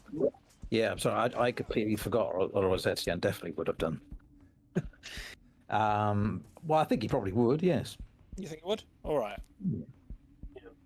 Okay, and it's sort of, you know, if I have to, sort of a way maybe. But I go, yeah. So he'd go in and perhaps try and interrupt Grey, and say there are more coming. Let's move her. Yeah, because he's heard that she's unconscious. Let's move her to the wall with the rest of us, and try and encourage Grey to, he'd carry her feet or whatever. Want to cooperate to move her. Be like, yeah, good idea. Okay. Okay, so on Grey's turn, probably next round, he'd start doing that. Okay. So he'd make a start doing that with Grey. Pete? Yep. Yes. Well, he'd encourage Grey to stop what he's doing if he could. But I'll do it this round. Yeah. Okay. So, okay, got it. So this round's a cancel action, Grey, is that right? And then start moving. Is that right? Yep. Okay, cool. Okay. Because you're partway through bandaging and you've decided to... Okay, so the three characters, you don't move especially far, because Grey was mostly what is, partway through his bandaging, but you've at least started moving towards the wall. Done. Okay. Thank you. Next is Demos. I think Demos would see that these guys are moving and probably moving kind of slowly, so he would just be following behind them with his spear pointed towards whatever these demon creatures would be. Okay, cool. Done. That is the end of that round. Rolling initiative. Any changes to initiative that I'm aware of? I don't think there is, but tell me now. Going once, going twice, going thrice, gone.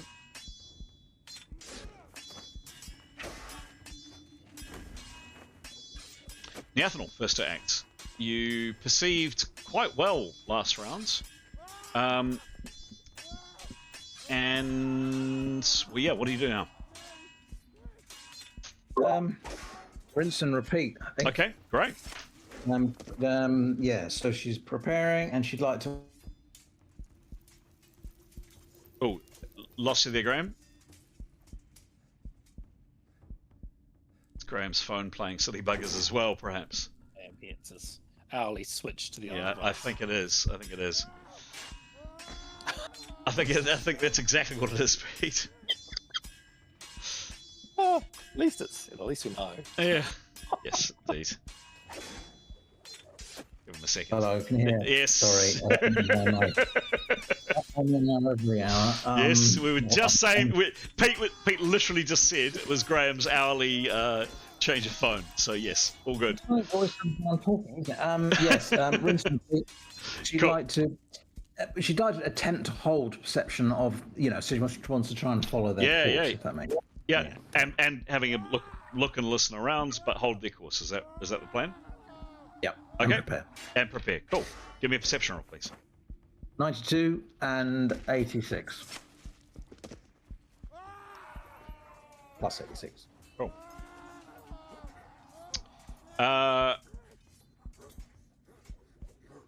Yeah. Okay. So definitely some information coming in to your chat. I'm just going to do this for one tick.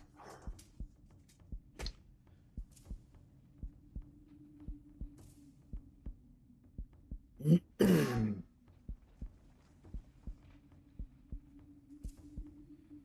second, folks.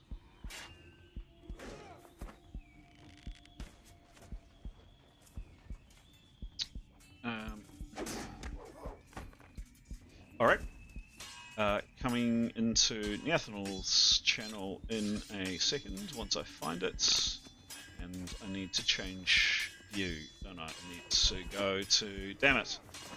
I can't go to that. I'm going to have to go to that one. There we go. That's what we want.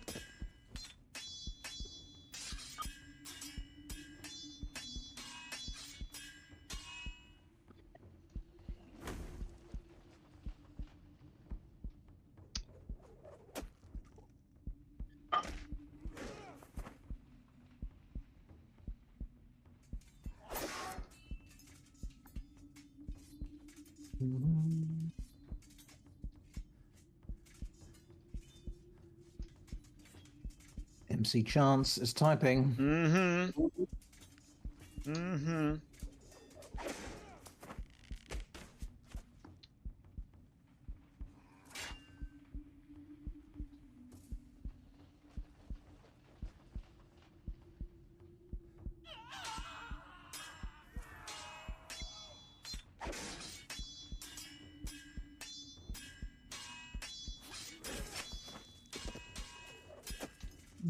Coming.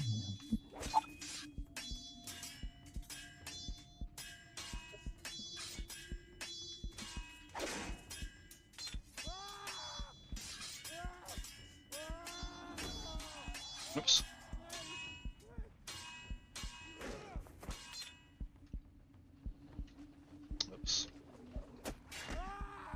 Oh no. Yes. No. What? No, I just did a really bad thing. Have you sinned? I have sinned. I just deleted the ground.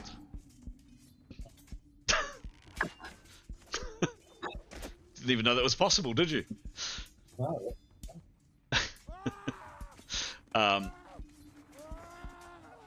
I accidentally pushed a button, and the button made the map was still targeted when I did it, and when I did it, it deleted the ground, which is not helpful.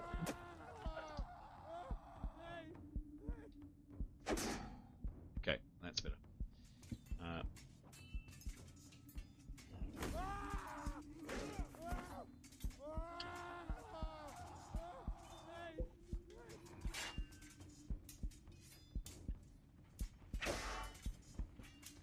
Okay, so there's a couple of things on screen, Graham. Oh, right. In Okay, one, I'm just not- yeah, just in 1 second.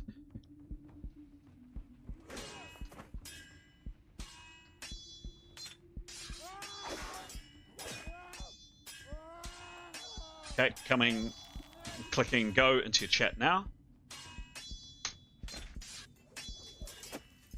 And coming on screen in 1 sec. Goodness, I'm juggling a lot of windows tonight. Coming into your vision now. Over here. Right. And then down. Oops, I just turned Mython upside down. Down here, the same. And but what was mentioned in the chat. Okay. She'll say yellow cloud, or cloud over wall. Okay. Cool. And she's preparing. This is her second round of preparation. Yep. Thank you.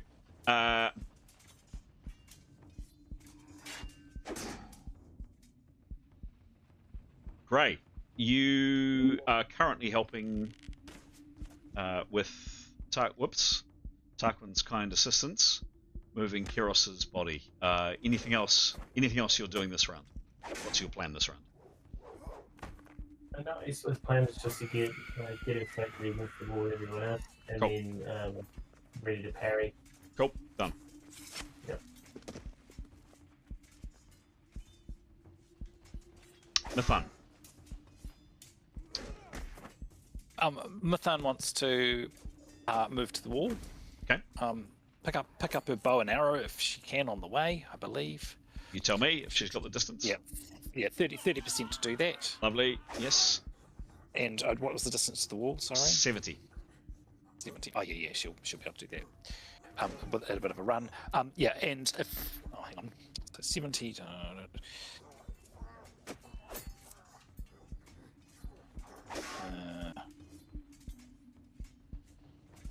Sorry.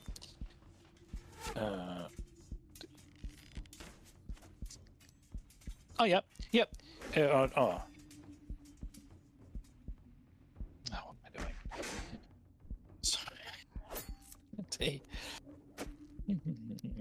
That's using 43% of her action, 70%.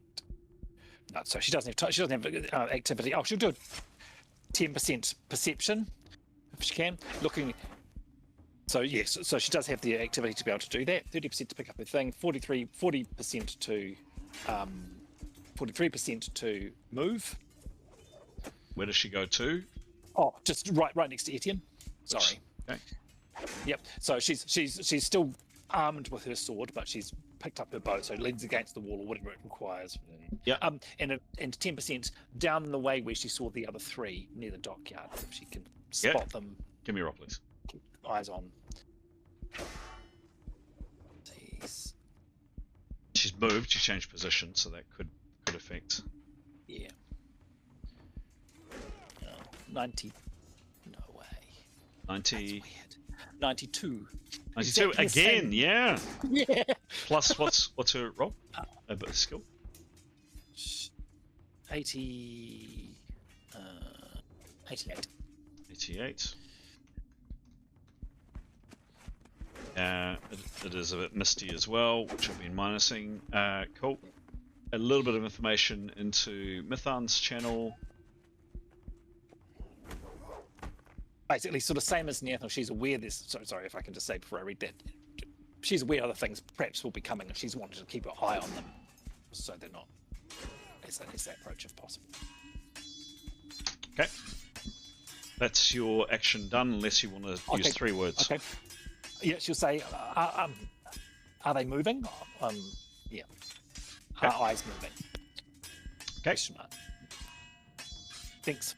Cool. Vana has seen the writing on the wall, and she is going to move wherever she is. She's there.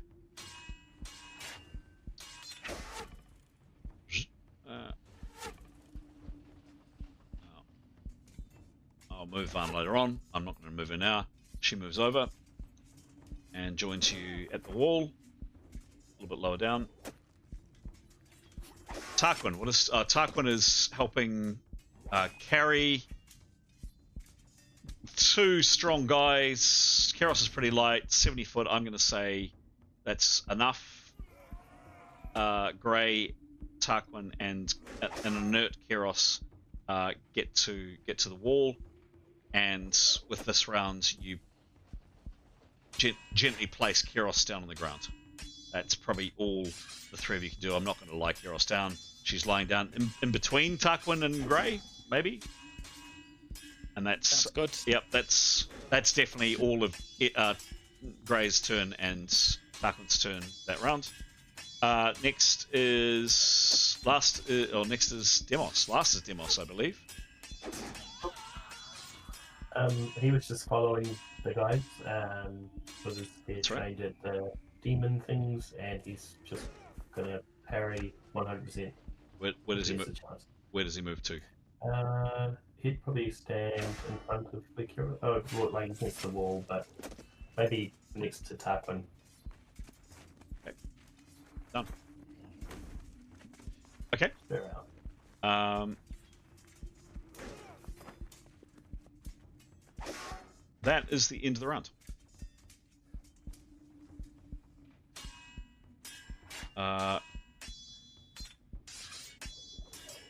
Rolling initiative. No changes to initiative. Tell me if there is. We're off. Yathnal, your turn. How far would she have to move to see what the yellow, what the thing is that she saw?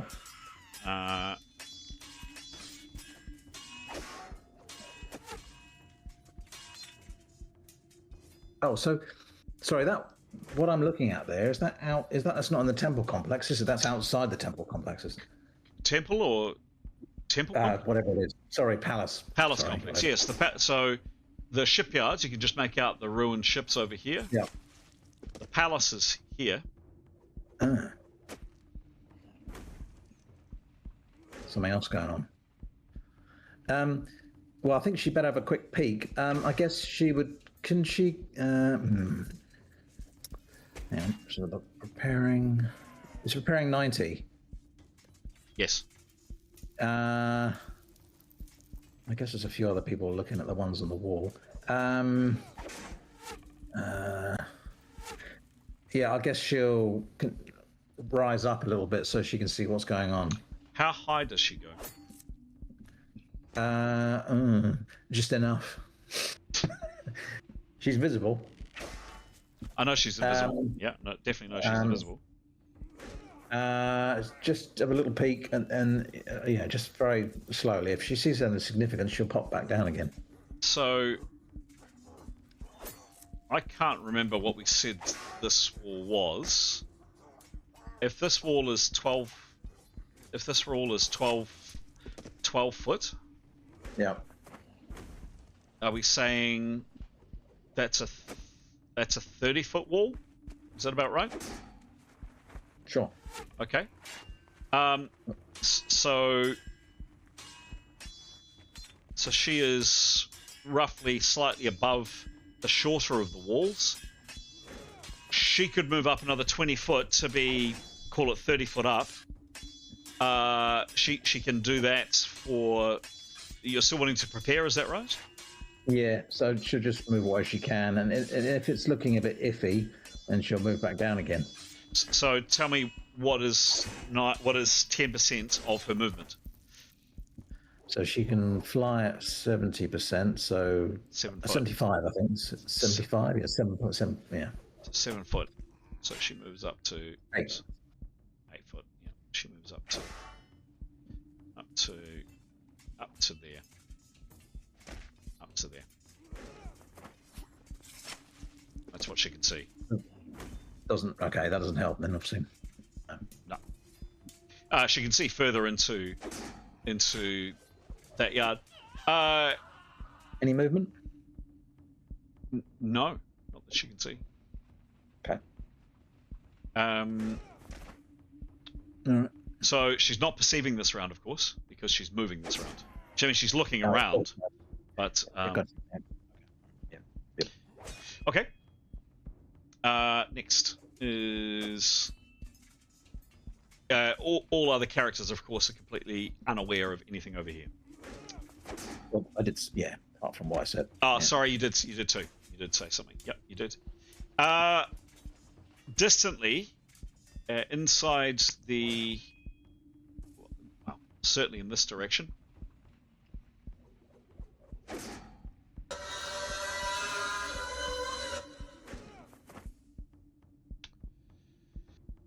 And some more screaming.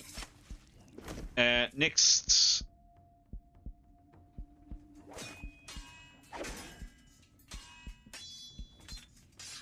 Next is Grey. Grey, you've successfully moved Keros to where she is.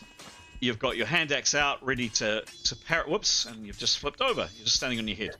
Hang on, I'll just move Varna as well. What is your actions this round, please? He'll just he'll use a 10% perception, and the rest will be parry. Done. Comes down a little bit. Hang on. Could you give me a perception roll, please? Hello, viewers and listeners. So that was quite exciting. There was a lightning strike at my house and shut all my electrics off. So we're just in the process of resetting the game.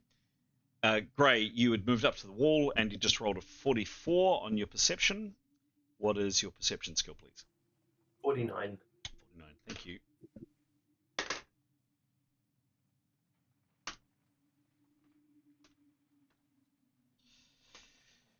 You, and I don't have your counter in exactly the right place, or anybody's counter in exactly the right place at the moment because of the electrical short. But yeah, look, Grey, you're over here. You're staring down this way, and you see one set, maybe possibly two sets of red dots in the gloom, quite some distance away. They don't appear to be moving.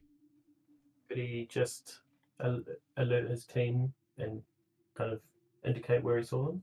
Sure, yeah. Sure, he does that. Okay, great. Next to act, and Aiden, you need to. Oh, you want to do anything for Demos? He is just going to be ready to parry, 100% parry. Okay, cool. And you need to shoot, is that right? Yeah, I do. Sorry, guys. No worries. No worries. We'll get to the end of this round and then decide what we're going to do. Nice one, Aiden. Catch you next time. Thanks. See you guys. See you. Bye, Thanks, bye, bye. Aiden. Bye, bye, bye. Bye. Bye. So next on team agenda, who? Let me just go down. Here we go. Grey's acted. Nathanel's acted. Next to act is Mithan. Mithan is going to say, oh yeah, no, she's got 10%. So she'd like to move to Keros. Okay. And she'll say, and she'll prepare. Okay. She'll say, I'll see if I can. I suppose she's got 10% action still. Yep. She moves minimally. I'll see if I can heal her of hits, basically, to see if that revives her, basically. Okay. So she intends to prepare this round, next round, and cast. Okay. After. Okay, great. Thank you. Next on my list is Demos. Demos is just parrying. Anything that Etienne's doing? He'll just prepare and just mumble that can someone else keep an eye on the red dots. Cool. I'm just going to switch a couple of these things off. Okay. He's gonna do that. Excellent. And then last is Tarquin. Sharp-eyed Tarquin will say, I will watch them, and let you know, Mithan, if you need to stop what you're doing, or anyone, and he will spend his entire action, apart from 80% of his action, to do a perception roll at the dots people have been describing down the far end. Okay. And his following actions for the next round as well would be the same, actually, if that counts for anything, that he would be monitoring those dots, and if they start moving or any changes, and he'd want to say. Okay, cool. Yeah, give me an exception roll, please.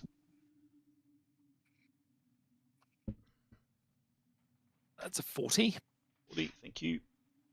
105, I think it was. Yes, it was.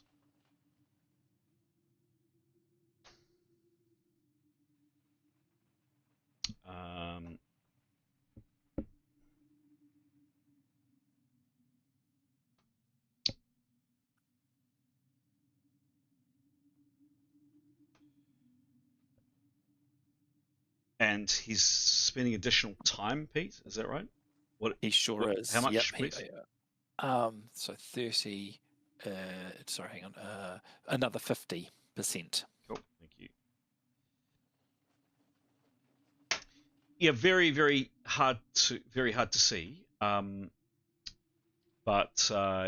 he can. Yeah, he thinks he can just make it very hard to see. But he thinks he can spot a couple down there. They don't appear to be moving. Cool, thank you. He'd like to track them if possible to next round, if possible. Mm-hmm. Yeah.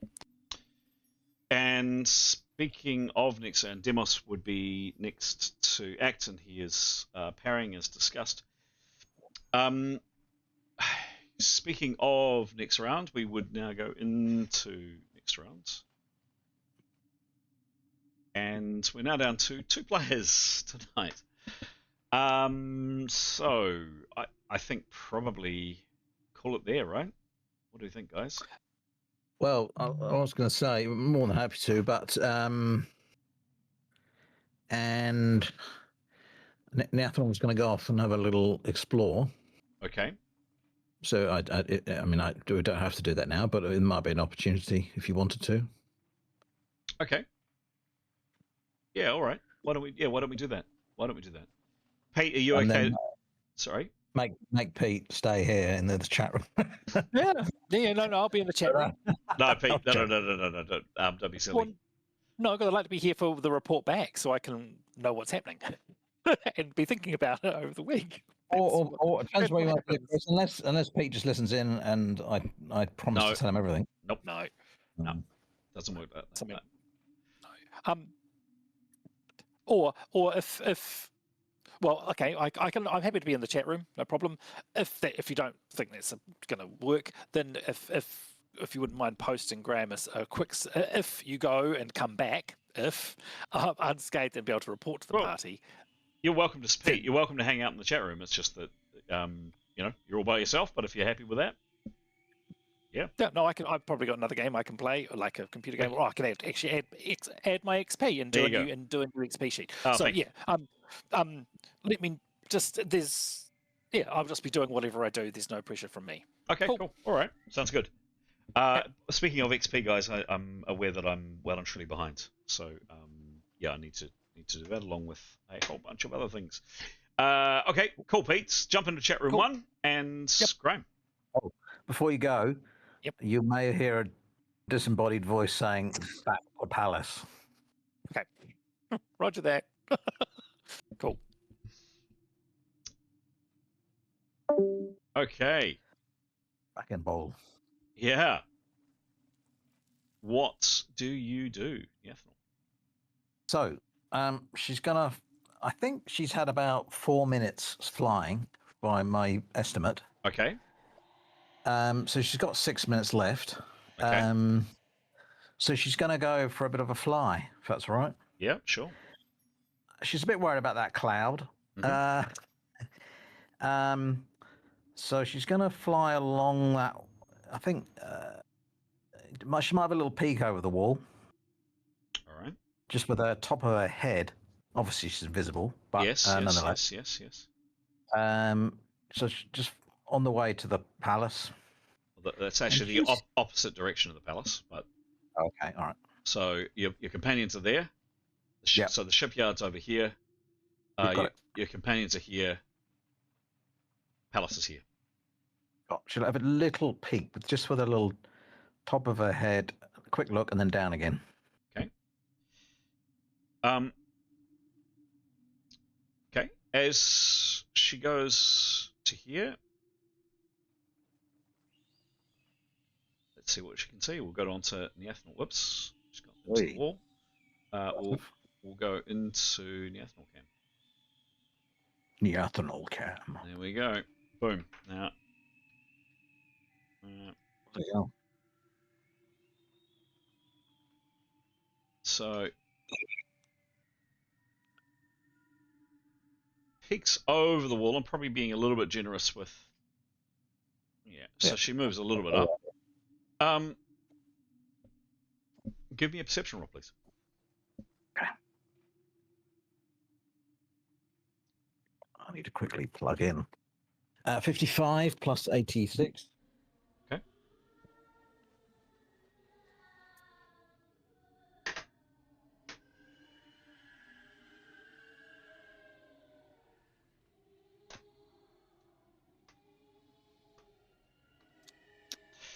Yeah, so what she sees is the following.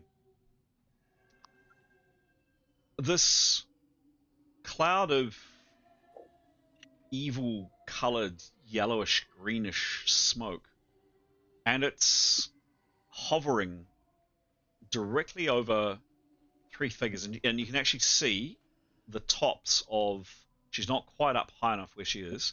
1, 2, 3, but she can at least see their torsos up, and she sees them partially up because they're kind of moving up and down out of her vision, and then up again, and then down out of her vision, and then up again, and then down out of her vision, and then up again, and so on. She's seen them before. This is what she's. So you mean they're sort of like they're bowing? You mean? Yes, exactly like they're bowing. Sorry, just plugging in. Say again. Just plugging my machine in, so I'm just Okay, losing power. Mm-hmm. There's been a bit of that going on tonight. Yeah. Right. And my image software was, of course, shut off at the same time. Here we go.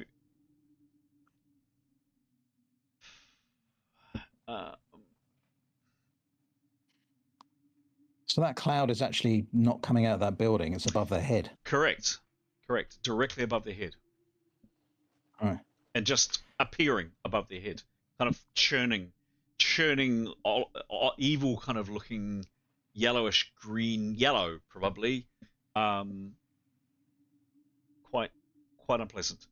Yeah, three figures, and you only see them from the as I say, the waist down. They're kind of moving a bit, as I say, almost like bowing, but they're also kind of swaying from side to side. Sometimes their limbs come up. This is the first one that you see.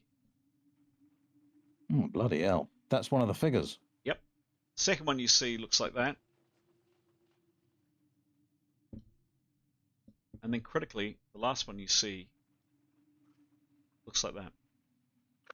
So the first two I saw when we were in the dockyards, right? Yeah. And the other one? Not the dockyards. All three in the dockyards. Yes. Right. Crikey.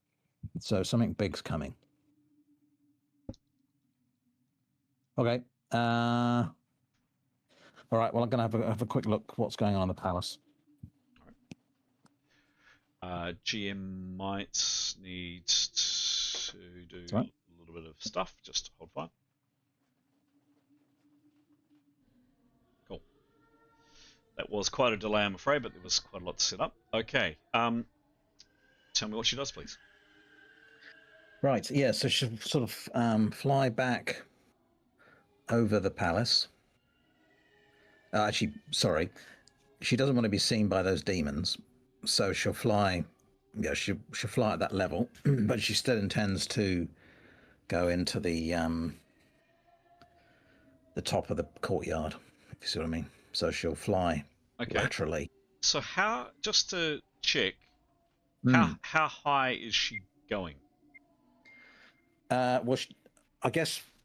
Well, she doesn't want to. If she moves away, she doesn't want to be seen by those figures. So she'll go low as she can, and well, she can go low and climb up again, I suppose, can't she? Yes. Yeah, she'll go low then. Okay. And then sort of scoot along the ground, and then come up again when she gets to where she needs to go up. Okay. Okay.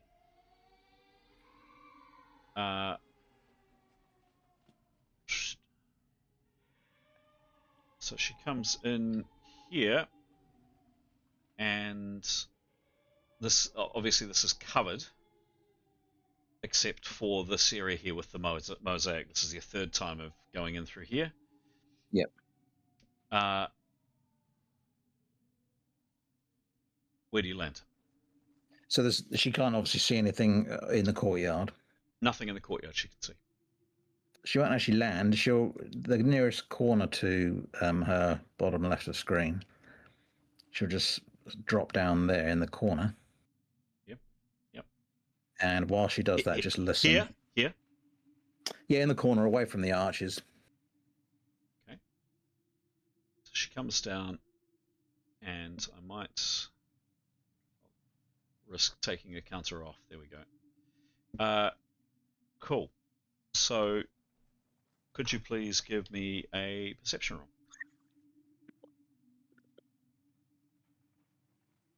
52 plus 86.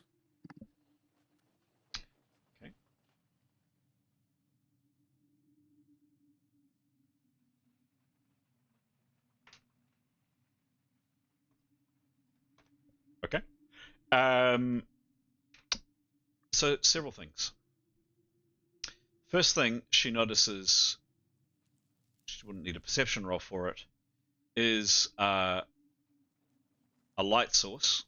Looks like a lantern. Whoops, I just flipped Nathanel over. There's no way to treat lady. No, it's not. And somebody lying on the ground here. Right, I can't see who. You can't. Okay. A sec. Not from where you are. No.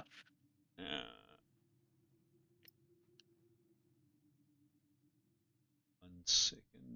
Okay, cool. Yep. That's the first thing you notice. And there's a lantern or something on the ground, kind of guttering. You don't think it's probably got long to last. Mm-hmm. The figure is motionless. You just to remind you again, it's this courtyard you're in. It's got a mosaic which appears to be made out of some kind of gems. Thousands and thousands, hundreds of thousands, millions probably of stones at least on the ground. The plant life, etc., clearly was not meant to be there. It's growing up through the cracks, and this whole area is decaying and looking in pretty bad shape. There's this old dried fountain that you've now seen a couple of times here. There's archway here, archway through here, opening I should say, corridor is probably the description, and then you can see down there 6 archways there and 6 archways there, and there's this large black stone here. Everything is covered in dust and filth and ash. You can see the ash coming down. You're now very... Oops, switch the combat music off. Actually, just a second. You can see the ash coming down here, and it's just all filthy and grimy and rotten and broken and decrepit and horrendous.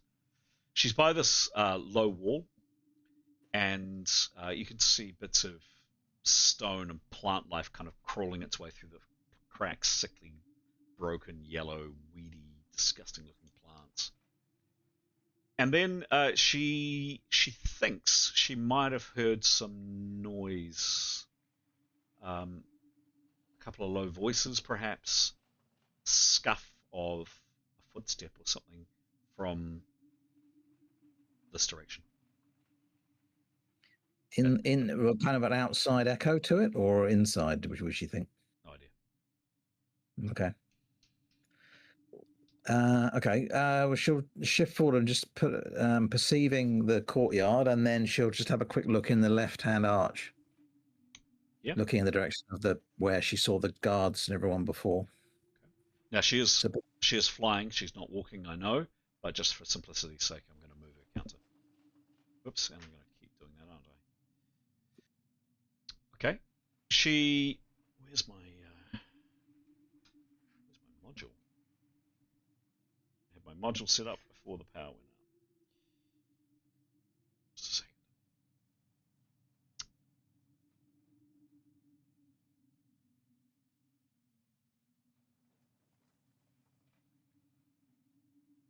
Oh.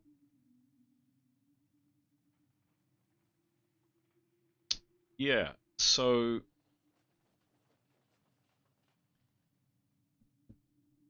peering into this corridor, something she didn't really fully take in last time, is on the walls opposite her. Not many, that she missed that there's none this direction when she came in. I'll just get rid of this.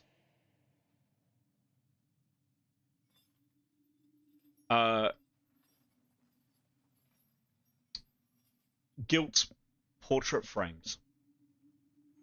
Torn and faded canvases are in there, long, kind of rotted away. Peering through the arch, I'm going to take the. Oh, I keep doing this. Sorry, Chris, I missed the beginning of that because I had one of my hourly spasms. Okay. Assuming I didn't learn anything more. Yeah, peering, nothing about the courtyard. Peering through the archway, she does see something she didn't spot before. A couple of old, kind of rotting, gilt portrait frames with decaying kind of canvases inside on those two. One there and one slightly further down. That's it that she can see through there. Going through the using the same perception roll as last time,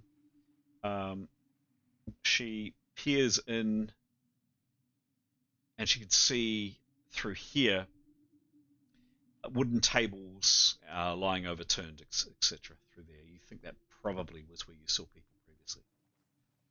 And sorry, what didn't I see before? In front of that, the gilt portrait frames. Oh, okay. All right. Okay. All right. But no sign of any people. No sign of I'll glance into the corridor left and right. Okay. There's no one there. Okay. Fly. Sorry. Sorry. Yeah. I guess I'll go down. Oops. Yeah, I'll go where the room that they were guarding. I'll just have to go over towards that. Okay. So again, noted that she's flying. She's not on the ground. So you come out into here. I'll just describe this a little bit more. So yeah, the halls are open on two sides by means of 6 marble archways which face across the courtyard, as you can see. There's another archway that you can see directly here, this large archway which is leading into the room where you saw the people previously. Down here there's all kinds of weeds and all kinds of stuff. Glancing around the corridor, around the corner, you can see this body, and you can see the lantern a little bit more clearly there. That's the way that you came. You came from down here. This kitchen area you think was down here, and coming in through here.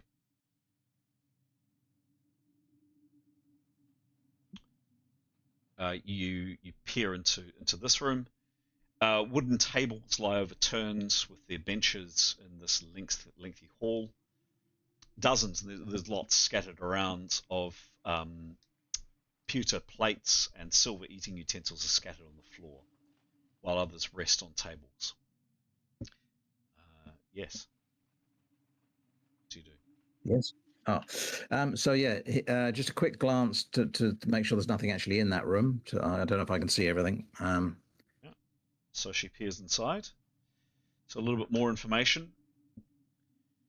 Yeah, there's a very long table at the end. There's a few barrels, etc., down here, and you can see these benches overturned and crockery, etc., down here. Archway there, and 2 archways down the back. You think that she came past this archway down here previously? Yeah, looks like it. Okay, I'll have a quick look in through through the door that was being guarded previously. Okay, cool. I think what's her name said that they were bedrooms, didn't she? I think. Come up here. Can you give me a perception roll, please? Yeah.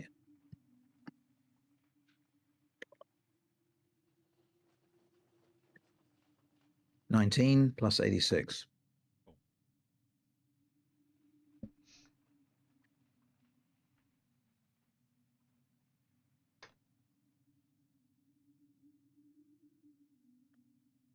Sorry, 19 or 18? 19. 19.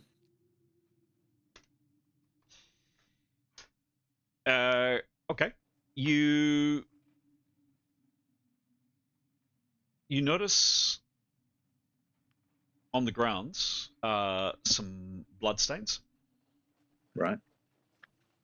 And as you come up to here, just going to see if I can do this one. So let's delete that. And peering in here,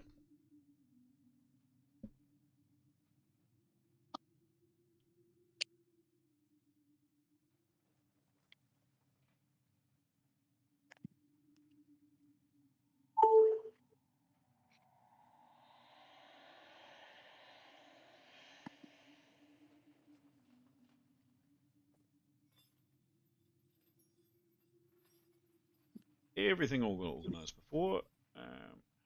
That's a shame. Yes. Never mind.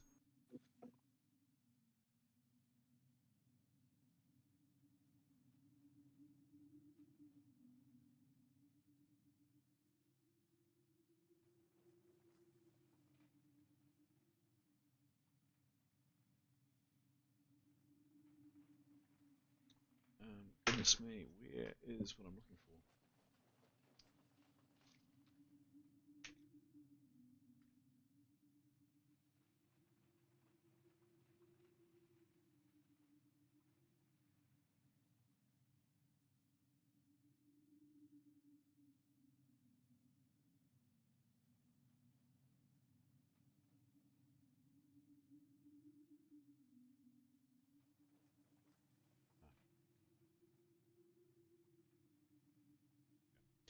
Yeah, she comes to this. So yeah, bloodstains here, and door open, and I wonder if I can actually. Is it? Oh, it's going to open for me. Maybe it's going to open for me. That's good. There you go. That's good. That door's open, and maybe the door down the end is going to be nice. Oh, one of the doors is completely off its hinges. Okay. What does she do? Looking. Cursory glance. Sorry. A quick look in to the rooms. Sure. This would have been it's small, but quite a nice, probably once, bedroom. There's double beds. There's a washstand and basin, all rotting and mildewy and moldy now. There's also some blood going in there. But okay, there's no one in there though. She could see. No. Okay. Next one. See a bed down here. That one's closed. Okay. Can she hear anything? She can't hear anything, no. No. Fly on to the next one. Yep. And what does she do? Is it closed again? So that one's off its hinges. Oh, yeah. That one's closed, and there's a bed outside that door, and she can't see either that door or that door. But that door is lying on the ground. So there's nothing in that room to the right of the screen, as far as you can see. Peering in, smashed, broken beds, washstands, basin, etc. Okay, quick look at the last one. Again, similar format: broken table, broken bed. Okay. And all right, she'll fly out of this area. Out to the far end of the dining hall. just a second. Just as she's here, all of a sudden, right next to her, it's a terrible, terrible sound. And the Ethanol, I would like you to make a resistance roll in a second.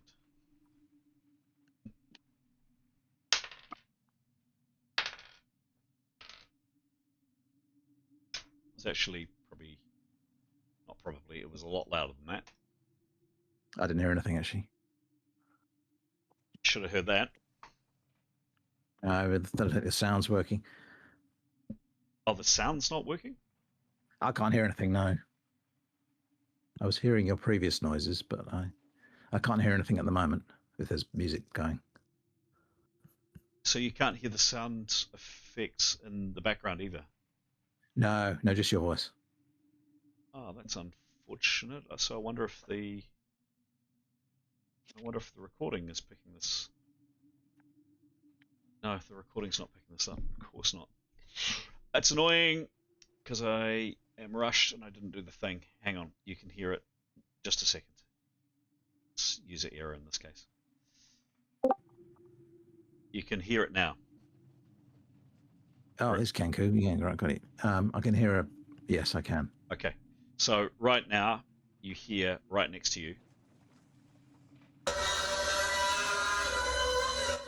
One of our friends. Yes, indeed.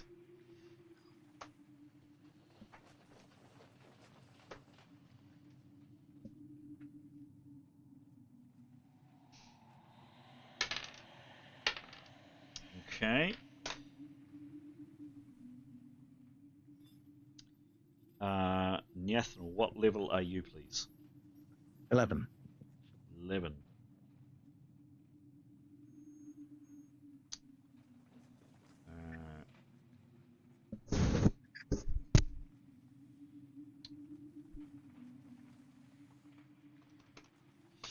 All right. Can you roll the dice? Do you want to know what you have to beat, or you just want to roll it? Let's roll it. Just roll it, sure. 56 plus 5. Okay. Terrible, terrible noise. But nothing happens to her. Awful, Right. awful sound. Okay, she'd like to move as fast as she can, flying out. Okay.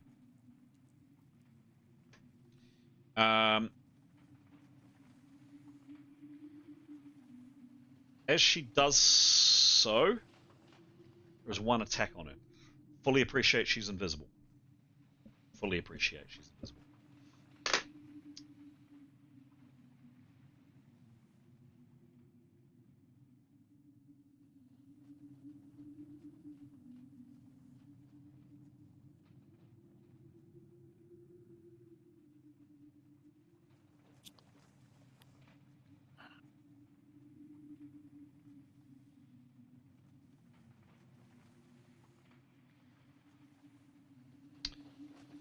Doesn't have a shield.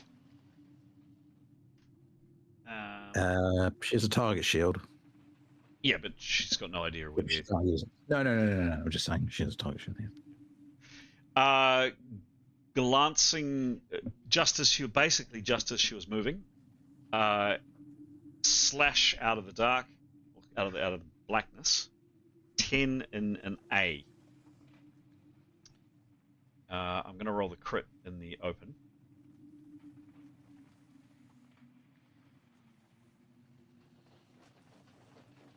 Oops, no, not. Exclamation mark R space D100. Cross your fingers and hope for a low roll. It's not a low roll.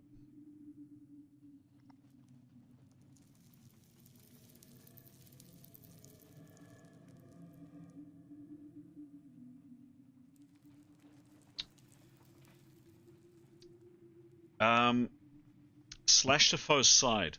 6 hits and a major wound. She's taking 6 hits a round and stunned 5 rounds.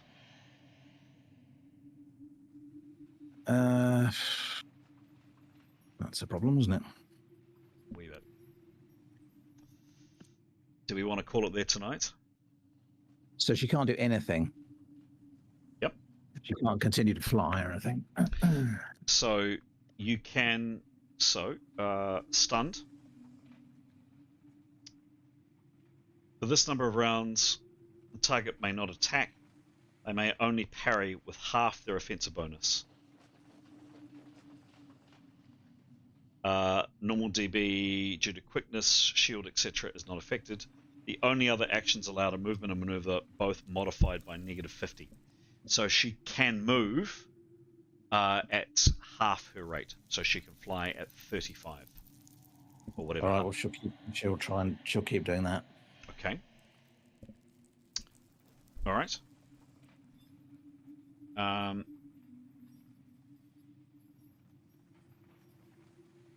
She's bleeding at 6 hits a round. Yep. She's not stunned. No, well, actually, it wouldn't really matter if she was stunned. No parry.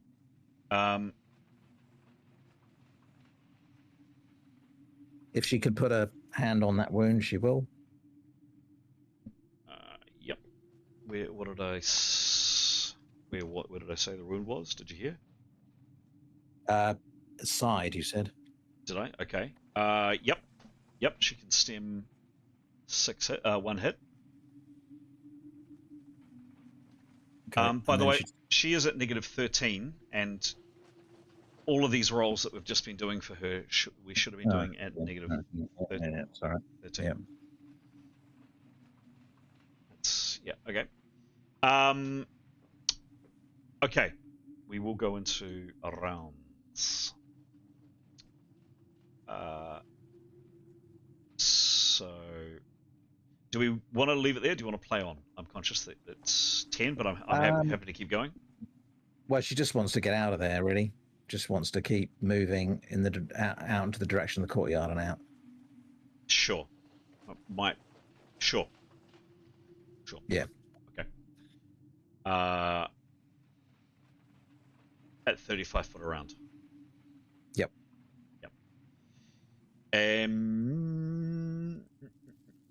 Maybe, how about a suggestion? We call it for tonight. Pick it up on the weekend. What do you think? I won't be here at the weekend. Sorry. Okay. No, you're away. Tomorrow night, maybe. Yep. I could do that. I just think it might take a bit longer than 8 minutes. That's all. All right. No, fair enough. All right. Okay. Yeah. Does that sound all right? Yeah. That's fine. Okay. Cool. All right. Thank you. I'll just call Pete back. Yeah. Thank you.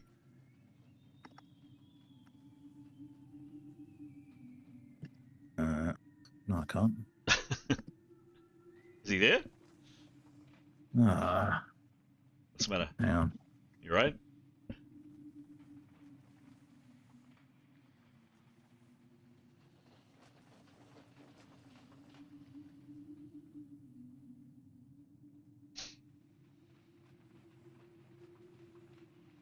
No.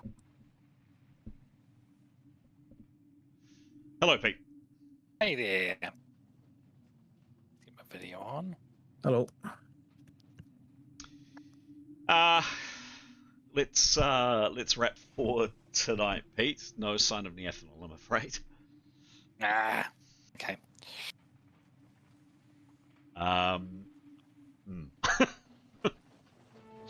Let's Oh dear. let's roll credits. There's credits.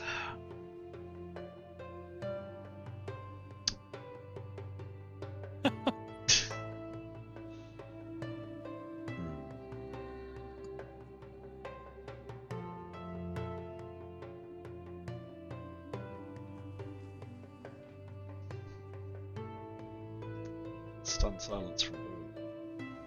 Oh, the credits are done. Oh dear. Oh well, bit mixed old evening, I guess. Yeah, it's been an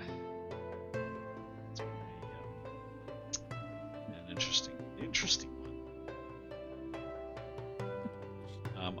For Graham, I was playing sounds to Graham, and he couldn't hear a damn thing, so I had actually Switch that bit on. yeah, switch that bit on. So totally user error. Here we go.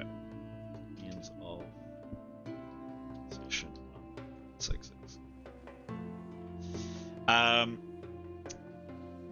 There we go. Do we want to stop